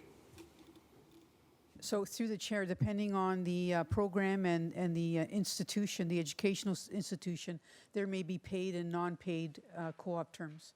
For example, in human resources, we bring in non-paid co-op students from the various disciplines, labor relations, recruitment, and so forth. Our relationship with the Mohawk and McMaster are for non-paid students, but there are some that are paid co-op students placements. So Mr. Ustricki said as a part of the collective bargaining. Through the chair, the rate, the 55%, is in the collective agreement for co-op students. And no other job placement for co-op is under collective bargaining. Sorry, just to clarify that question. So there are other jobs that we're not paying, so there are other jobs within the municipality that the collective agreement does not cover for co-op students. Through the chair, the collective agreement references the 55% of a job-matched position for a co-op placement. So it could be any position. When there's a co-op placement, it's 55% of the job-matched position, depending on the discipline. Okay, so I have some real concerns about the policy of how we're treating co-op students. I have some real concerns about how we're dealing with chargebacks, similar to Councilor Marula. I think the Audit and Finance Committee should take a look at that, because when I'm looking at some of these numbers, I'm trying to understand if every student, every employee is having these types of chargebacks. So we already have a computer. So the computer gets handed to that person. We're paying $1,500 a year for access to a computer. But the computer's already in the system because we already had these positions. It's not like it's a brand new computer. So how are we? So through you, Mr. Deputy Mayor, as it relates to the computers, and we can provide this detail, it's not just the hardware, it's the subscriptions as it relates to any software or platform. So it is all the costs associated with the computer. The cell phone is identified there. The fleet chargebacks, I would assume these are additional vehicles, and as a result, there would be a chargeback as it relates to the cost of the additional vehicle and maintenance of the additional vehicle, and we've spoken to the accommodation cost. So can I ask one last question? When is the last time that the chargebacks and the actual values that are being utilized in the Finance Division have been reviewed? So through you, Mr. Deputy Mayor, the last time we did a comprehensive review, it's been some time. It might be going back to 2014. They are reviewed each year, but the last time that we did a comprehensive refresh of the chargebacks, and that coincided with the development of the policy, was likely 2014. But again, they are reviewed each year, and we have two categories. We have direct chargebacks, which would relate to the fleet and the accommodation type costs, and then we have indirect chargebacks, which for instance would relate to the finance support or some of the other back office support. So if I can just get to the motion that Councillor, and I apologize for going off track on some issues that are really finance driven, but specific to the graffiti program and the proactive nature of it. Do we not have the ability to say to all of our employees, whether or not they're bylaw enforcement, MLEs, transit operators, road maintenance crews, horticultural crews, that when they're out and about, if they see graffiti, they take a picture of it with their phone and tag it with a location and send it to a specific response? It seems to me we're hiring students to proactively drive around the city to find graffiti, while we already have thousands of employees that are driving around the city every single day. Couldn't they be doing that same thing? I mean, we already have HSR drivers that if they see someone in trouble, they automatically call the police and deal with it. So through the chair, I can speak to the officers, not necessarily to all the other positions. There is some of that happens just in the normal course of duty, is that if you're out investigating a property standards complaint at one address and 3 doors down you notice a graffiti issue, that kind of thing does get reported in. What the graffiti program, when we do full proactive though, what we're typically doing is we're repeatedly going to hotspot areas to investigate that we wouldn't normally have officers just kind of casually going by. And there's also just there's a time issue for how much time the officers have when they're going on a specific call. They have a certain number of sites they have to visit. They don't have a lot of time to be scanning the area for other possible violations. And then there's the investigation time. And I think what we found with the graffiti program, and Robert can elaborate, is because we're doing more of a soft touch enforcement, I would say, where it's not just you see the graffiti, you lay the charge. There's a bit more back and forth trying to work with the property owners to become compliant, that it does take a bit more extra time for some of the investigations. I don't know, maybe I'm just a bit naive. I guess I look at the overall city and our pride in the city as employees with the city.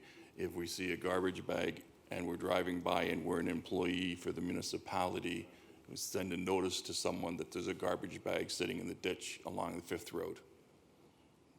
It's not happening. The councillors are doing it. Every day we're doing it. And it just seems to me that we have staff that are out and about. How difficult is it just to make mention of it, notify the proper people so that the garbage can be picked up, the graffiti can be taken down? So through the chair, like I said, there's a bit of that does happen. And I guess when it does happen and who is the right people they call, it's these officers who are the right people that they call, and they're the ones that actually do the investigation and do the work with the property owner. I'm not disputing the program that Councillor Marula started and the work of the program. I'm saying that there's an awful lot more going on in this community other than just the graffiti in the downtown area.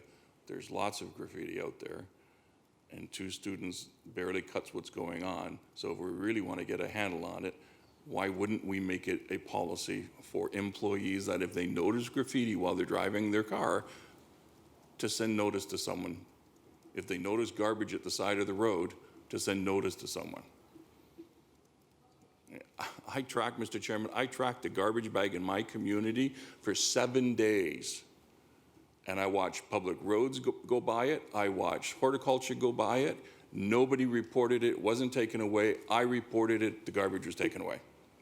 How is that possible? Because we don't have a policy telling people to look in the broader scope. Let's be proud of our city. Let's make sure that we're sending in notices that we found these things and it needs to be dealt with. I'll leave it as a rhetorical question for now, but at some point we need to address that because that's a failing. Councillor Johnson. Thank you, Deputy Mayor. And this is not to berate what's already been discussed. The staff are doing what they were asked to do. But I'm really having a hard time when I take a look at just the wages alone. One student, $36,704.50 per year. Benefits, $3,870 per year.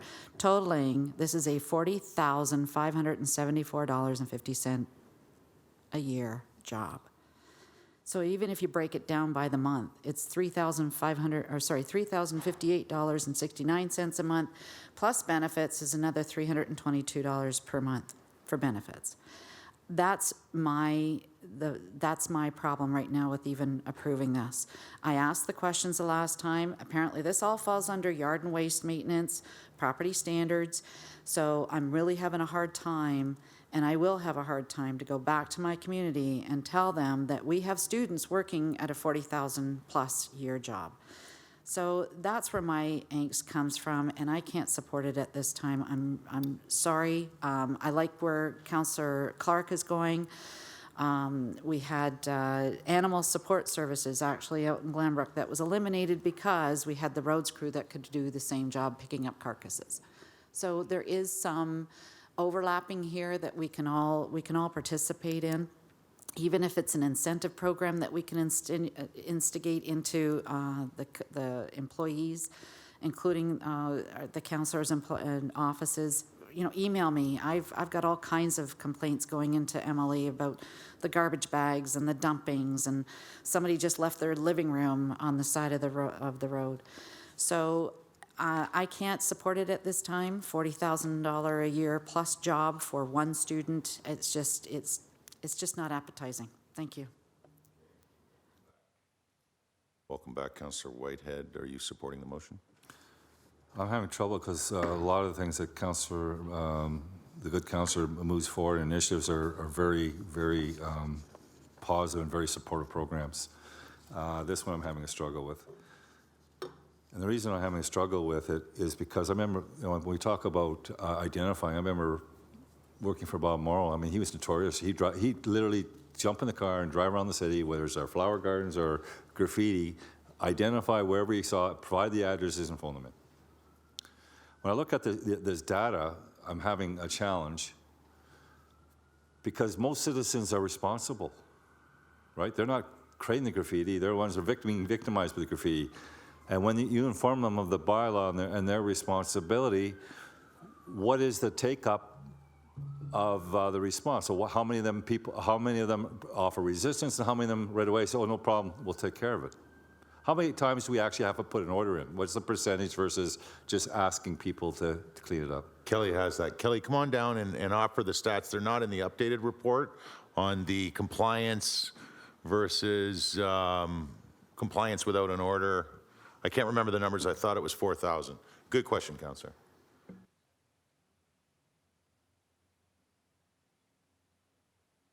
Through the chair to the councillor, we have a compliance rate from the 2018 and 2019 proactive of 97% compliance rate. So this is the rub. You're going to have some difficult people, I understand, especially the ones that are getting repeatedly impacted. We know virtually who they are by now, I would think. But we have a lot of citizens are getting hit, and they have no problem once they become aware what the responsibility is to fulfill the responsibilities and come into compliance. Do we need an officer to do that? Could this be simply having a person, maybe one person driving by and identifying where the graffiti is, what addresses are, sending an email telling what the responsibilities are and see what the compliance is? How much money do we spend in the context of this exercise versus looking at a different model that may achieve 90% of what this is achieving? That's the question. Yes, through the chair, certainly the experience and the history of responding to calls for service, it is because of public complaint, not because the victim is calling the city. In many cases, the graffiti goes unnoticed or by the property owner. And having a uniform attend and being able to carry it a little bit further has certainly helped In this vein, the city has recognized these are victims of crime. We don't lay charges. There are occasions, there's less than 3% where actually city contractors are sent out for rapid removal of the graffiti, which is one of the key elements for battling this crime.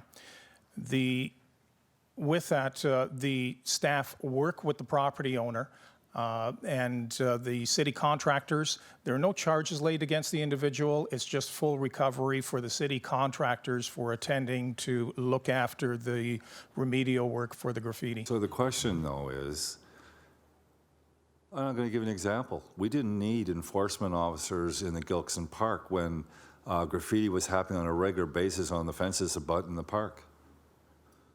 What we did is we went and knocked on doors and said, look, you have graffiti. In some cases, it's offensive and you have an obligation. They weren't happy about it, but they were prepared to address it right away. Didn't need bylaw involved, and it was addressed. So I guess my point is, how many of our citizens that aren't aware that they have graffiti that brought to their attention through the same activity, one person driving through, and then we plug it into a database and we send out the form letter. What kind of compliance will we get in that context? In terms, without looking at the data that we do have, and it is difficult because these are only the incidents that are reported to the city. The only example that I can, or to bring, is the proactive work by the students. They have certainly recognized. We've raised that number from 600 and change over this period to over 2,000 incidents that they have recognized. So these are people, these are graffiti that is out there that nobody is taking any action, including the property owners. And that's why we are taking the officers to deal with the issue. Sometimes there's a criminality attached to it. We have a relationship with the police department for sharing intel back and forth with the police.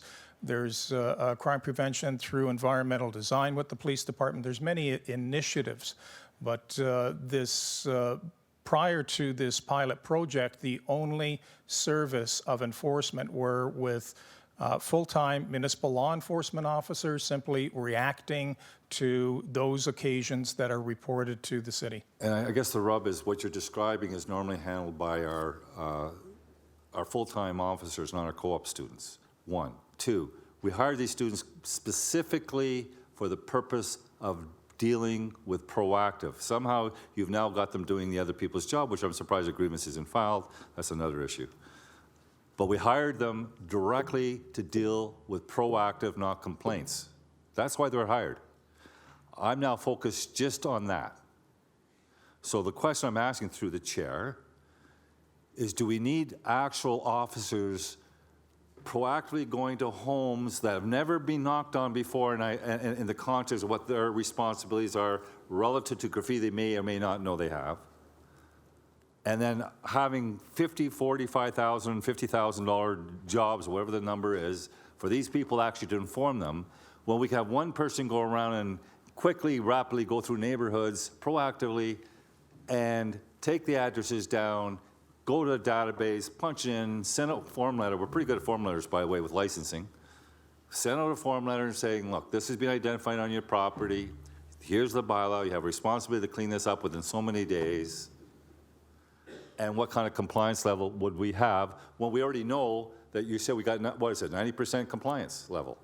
So help me understand, why would we need to spend this kind of money when there's a different model that we could probably exercise? More history on the graffiti Through the chair management to the strategy councillor. then, Kelly?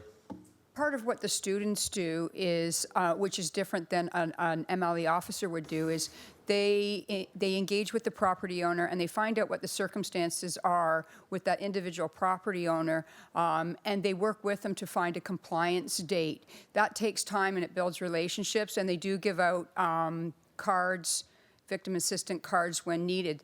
And there are circumstances in the neighborhoods, in our communities, where people can't afford the graffiti or they need time. There's health issues, there's all kinds of issues, and these students work with the property owners.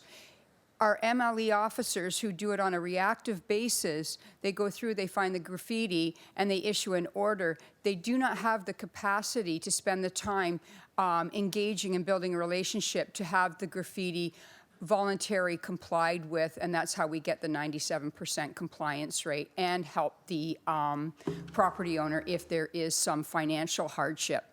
So I'm giving an example, and I appreciate these nuances and variables, but I would suggest that that is a very small percentage of the 1,200 proactive households. So when we build this into the full business case, the amount of money we're spending, the real question is, are we getting value for this relative to exercising a different model that may not get 100% of this, but might get 90% of this?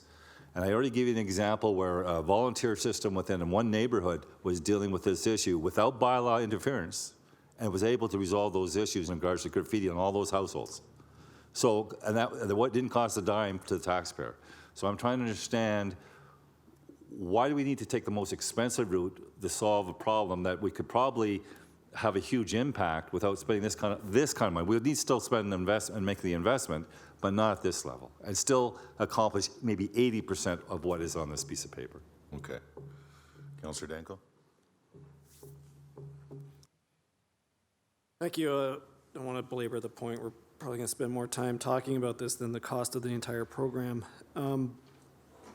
On the benefits of this, one of the main questions that I get from residents is, why isn't the city more proactive with bylaw enforcement? So when I'm reading this, it says students proactively identified 1,362 incidents that would not otherwise be reported, with 3,898 site visits and a voluntary compliance rate of 97%. So to me, that speaks for itself. I mean, proactive enforcement, you know, it's necessary, and it's what residents are asking for. Just real quick on the job qualifications for the student wage. So there's some time discussing the wage that the co-op students are paid, which is $20.09 an hour. Through you, Mr. Deputy Mayor, what are the qualifications that these students need for that job?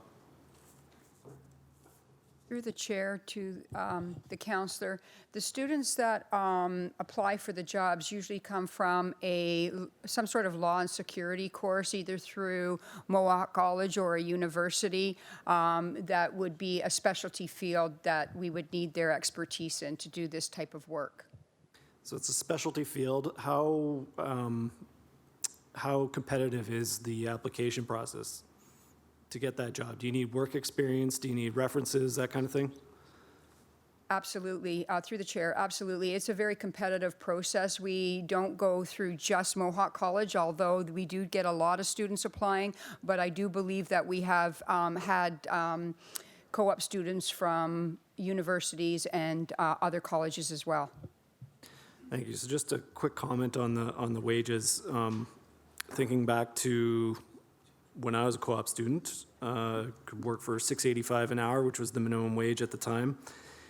And I ended up getting a job working for Councillor Ferguson at Dufferin Construction for $15 an hour, which was more than double the minimum wage, circa 1999, I think. And it's because it was a co-op position, but it was a skilled job that needed work experience in a enrollment in a professional degree program. So I don't have any problem with paying our co-op students relative to their job experience. So no problem with that. Totally supportive of this program. Thank you. We've been calling him Frugal Fergie all these years. Councillor Jackson. Thanks, Deputy Mayor Farr. So just to recap, Manager Barnett or Senior Project Manager Ustrisky, just chime in when you need to with whatever I'm saying here.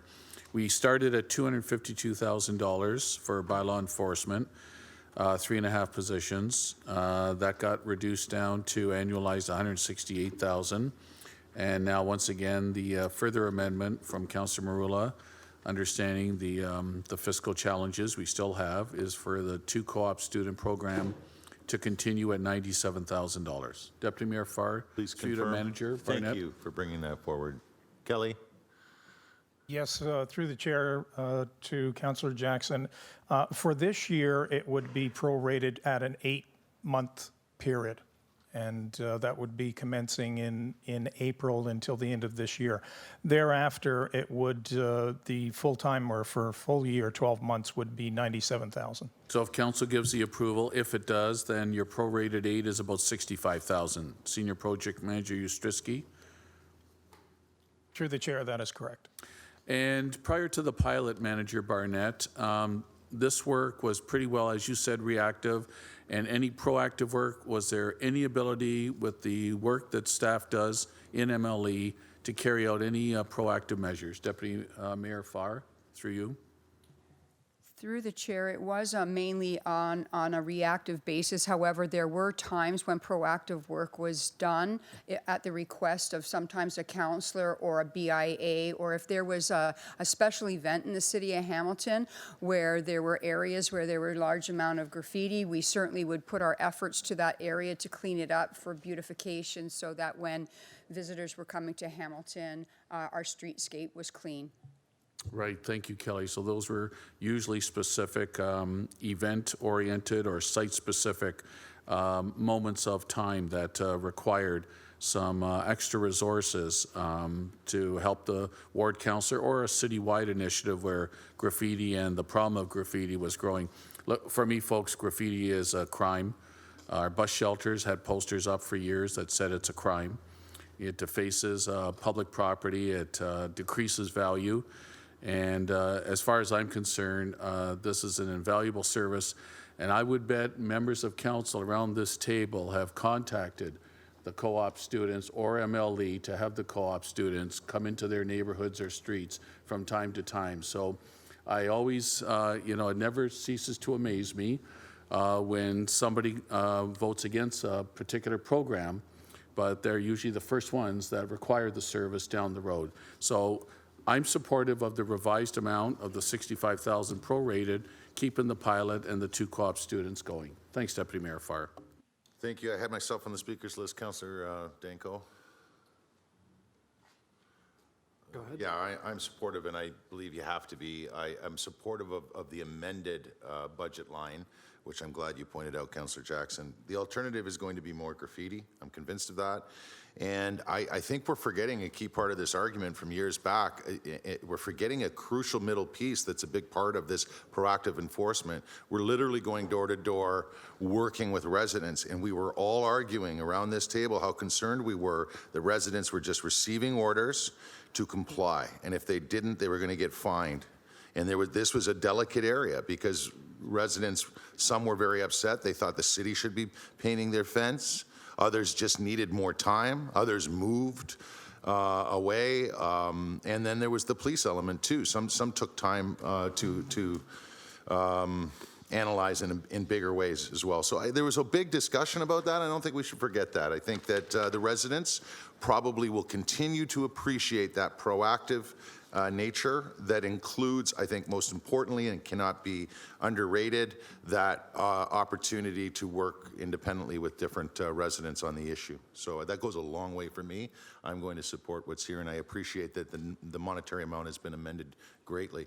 I will take the chair back. Councillor Pearson. Thank you, Mr. Deputy Mayor, and I too will be supporting this, and I appreciate the good work, Councillor Marula, for bringing this forward again, and the clarification, and certainly from staff. I know some issues have been raised and concerns about the wages, and I can tell you my daughter worked at Stelco for 2 summers as a summer student. She got the wage of what the going rate was in that job class in the area that she was working. So it wasn't a matter of saying she got minimum wage, she got what was ever the job class of the job she was doing. And I can tell you it was not peanuts. So I do support this. I strongly believe, it is true, it is a crime, and it is costly. And it's not just costly, as residents should be watching, not just costly for the residents to do the repairs, which is so sad that they have to do this, but it's also costly because it's costing us to provide the service for enforcement, and taxpayers are paying for that. Some comments were made. I don't believe that this is a service that can be addressed off the corner of a desk or asking every staff and every department who's out in the field. I mean, we drive by things every day, and I make my calls every day as I come in. By the way, there's a pothole here, street light out here, whatever, graffiti here, garbage. It's on and on. I actually said to the contact center, I think you probably hate hearing from me every day, but it is valuable because sometimes there are liability issues, and we want to make sure they're addressed. And certainly with graffiti, it could be a criminal activity as far as, you know, inappropriate art put on the whatever it's put on. And I also look at it that, you know, we have to go back and remember many, many years ago, and I think a lot of this started out, I think it was New York City, and I think it was Mayor Como, with the broken windows issue and philosophy, is that as soon as you fix it, we try, Giuliani, thank you, you lessen and try and lessen that impact in an opportunity for people to continue to do it. If we could get it all cleaned up out there, wouldn't it be the dream? So I agree. I believe that the way this has to be formatted, because it's very difficult to keep up on these, and you only have certain time periods, et cetera. And I just don't want to lose sight of the good work that's been done, and that we keep that presence out there, and that residents know when they're calling, it's being dealt with immediately and not off the side of someone's desk. I will support it. Thank you. Councillor Marula. Thank you, Mr. Chairman. And just quickly, I appreciate everyone's comments on this. I think, obviously, if we could have the same work completed without spending the money, I'd be the first one to support it. But that's just not the reality, and that's not what we saw up until we implemented this program. So just to refresh everyone's memory, it was, I believe, back in 2014 or 15. There is, and there's still a graffiti problem in the city. It's not like we've resolved or eliminated the problem. It's an ongoing problem. So we only have a handful of bylaws that we proactively enforce. One being Mount Albion, that I work with Councillor Jackson's area. He's been a champion on that issue. The other being graffiti and property standard blitz, where we take control of the issue knowing that there is a presenting problem.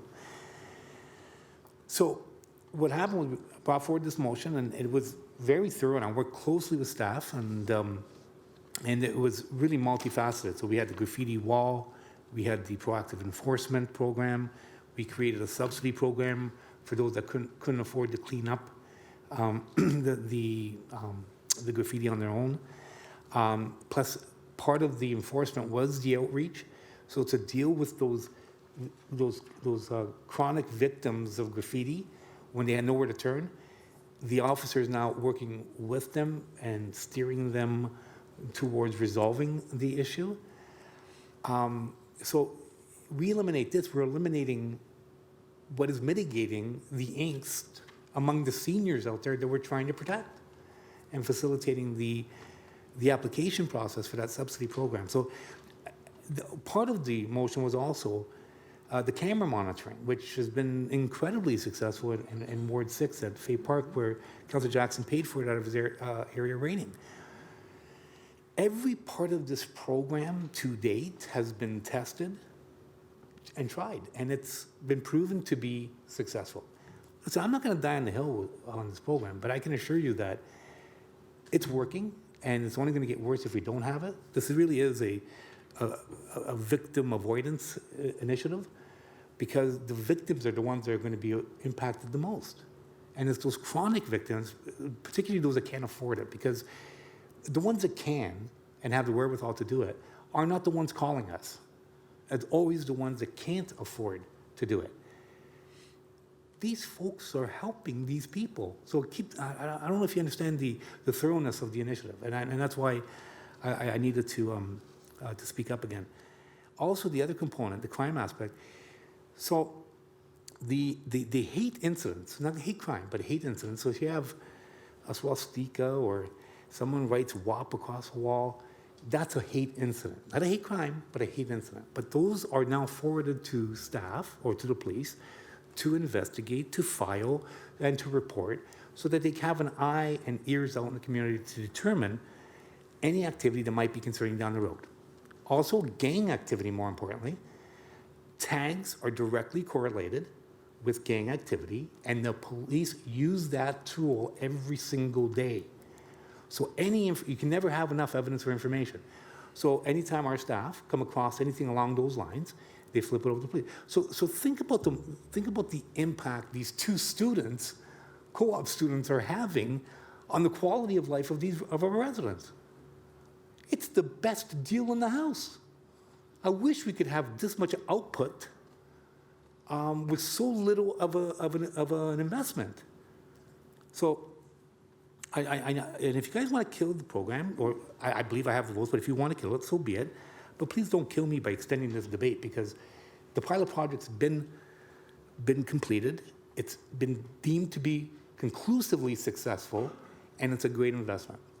So let's please move forward and understand that we're here to stand up on behalf of the victims of graffiti, and the victims of graffiti at present are being serviced. They won't be if this is not supported. So I appreciate your time. Thank you. Mayor Fred. So I'm going to call the question. And that's seconded by Councilor Marula. We do have, Brad, were you a second time too? Okay. So it's on the floor. It's up, well, we got to, all right. Want to speak? So Briefly. Then I'm going to speak. Thank you. Okay.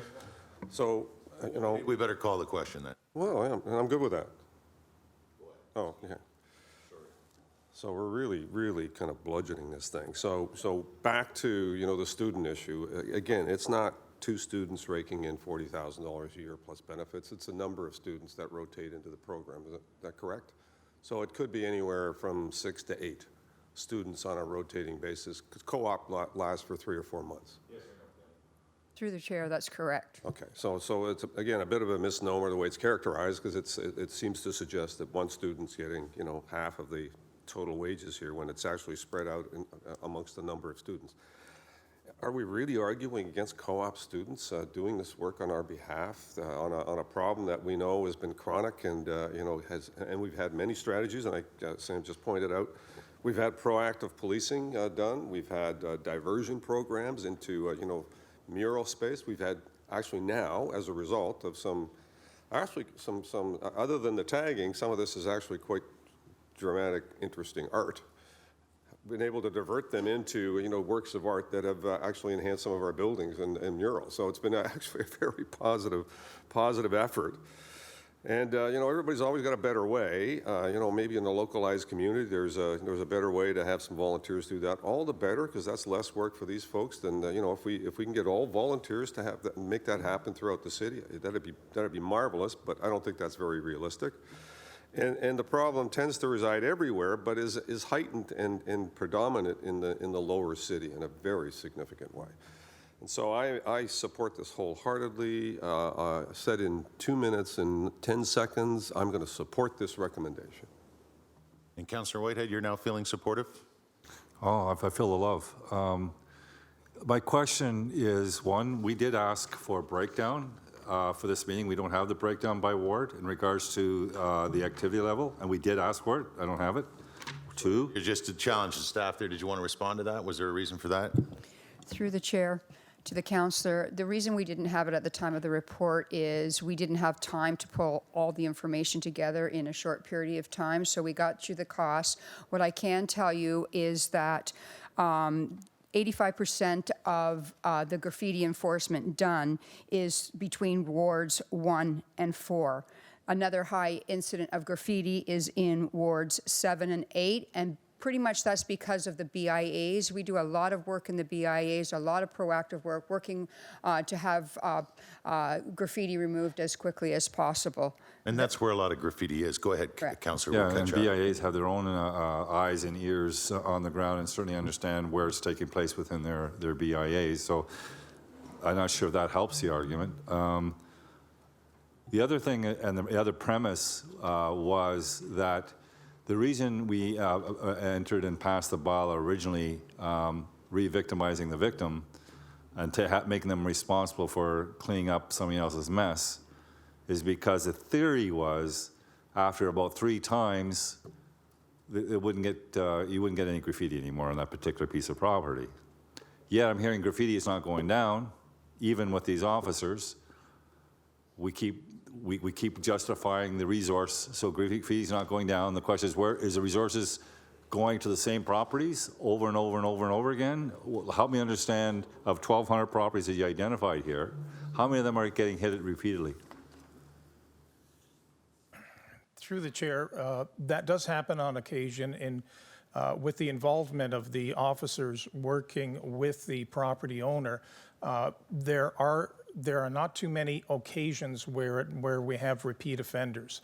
And that's because they look at the remedial actions and the remedies that the officers provide for cleaning the property, either by painting or cleaning by solution. But the biggest, all the studies globally in dealing with graffiti calls for the rapid removal of it within 24 hours. And that's the target that we have for city assets. We work a little bit longer with the private property owner. But these locations, the 2018 and 2019 locations, are slightly different.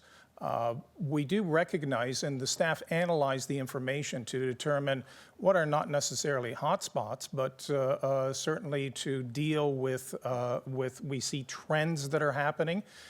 Once it is remedied in a location, it usually transfers to a different location in the city. So we're trying to stay ahead of the game by taking preventative measures to deal with all the calls, and that is in collaboration with the police department on their CPTED program, which is the Crime Prevention Through Environmental Design. They support this program. They support the victims that are of this particular vandalism in the community. So it's my understanding, especially being on the police board, that if it had any hate or gang notation, your bylaw officer actually has to hand it off to the police. So you can't just order it cleaned up because the police want to take a look at it, monitor it, take pictures of it, and investigate it. Is that correct? Through the chair, that is correct. Thank you. So that's just a matter of notifying the police when you see, and in fact, a citizen could do the same thing. Is that correct? Through the The chair. graffiti management strategy, then you keep poking away and actually adding some supportive arguments to the strategy. It does have a graffiti hotline, but you can also call the police. Kelly, we need to be brief with the answers. We're trying to move it along. The question was called, but I allowed some speaking. Go ahead. Yes, anybody can call in an incident of graffiti, and if it's hate gang related, it goes to police. They investigate it, and then they usually call us to have enforcement go out and work with the property owner, have it removed as quickly as possible. Almost immediately. Police take that as very, very serious, and they move on it very, very quickly, understanding that graffiti needs to be removed very quickly so it doesn't return. I appreciate that. And I had one more question, and that was I'm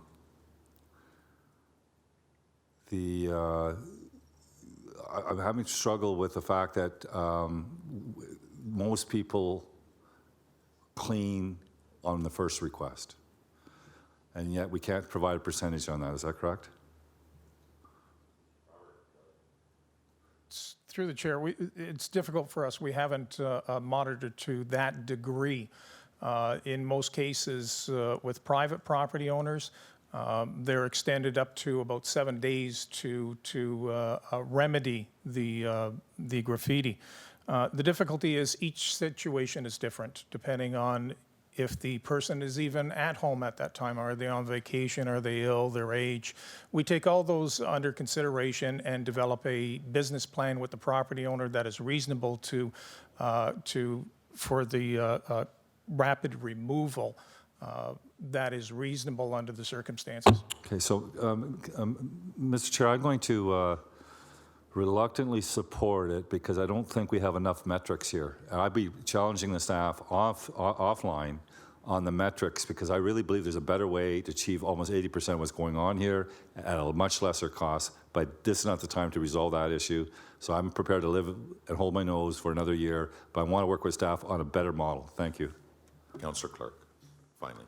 Thank you, Mr. Deputy Mayor. So I need to apologize to my council colleagues for my tangential inquiries into chargebacks and co-op student wages, both of which are not appropriate to this particular matter that's before us. Slide. I was aware of that, but I didn't call attention to it. I knew you were just being generous, so I'm apologizing to you and to my colleagues. I should have been concentrating on the actual graffiti enforcement program itself and making those determinations. I will deal with audit and finance and Councilor Marula about the other items offline and see what we can come up with in terms of some type of review on those. But to defeat this project because of my concerns about chargebacks and my concerns about agreements on co-op salaries for students is inappropriate. It should be based on this program and only on this program. And based on what I understand, the program has been successful, and so I'll support it going forward. Thank you. Great. All in favor? All in favor? Okay. Councillor Pauls, just before we vote. I'm glad Councillor Clark said what he said, but I want to say, being on the BIA, the chair, most of the BIA support this, because they said, especially in Ward Concession Street and all that, we do have quite a few, and they came to speak to us, and so I will support this. So thank you. That's what I wanted to say. All right. All in favor?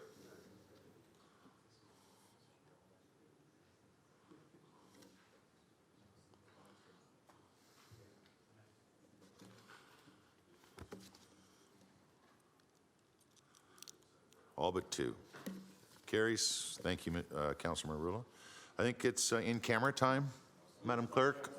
So I need a mover from Councillor Jackson, seconded by Councillor Collins, to move into closed session to discuss 7.1 pursuant to Section 8.1, subsections B and D of our procedural bylaw 18-270 as amended, and Section 239, parentheses 2, subsections parentheses B and parentheses D of the Ontario Municipal Act 2001 as amended, as the subject matter pertains to personal matters. So identifiable individuals, including municipal and/or local board members and employees, and labor relations and employee negotiations. All in favor? It's electronic.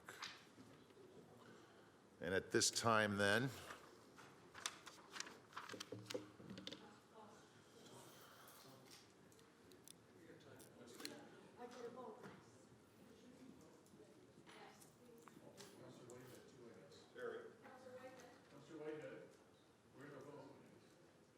moving to go into camera, Councillor Whitehead.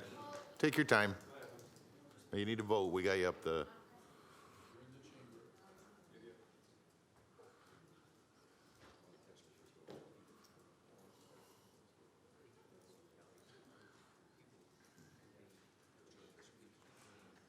Okay. Anybody not needed in the room, please leave. And I don't have that script on the in-camera protocols, but I think that's fine, right? Okay.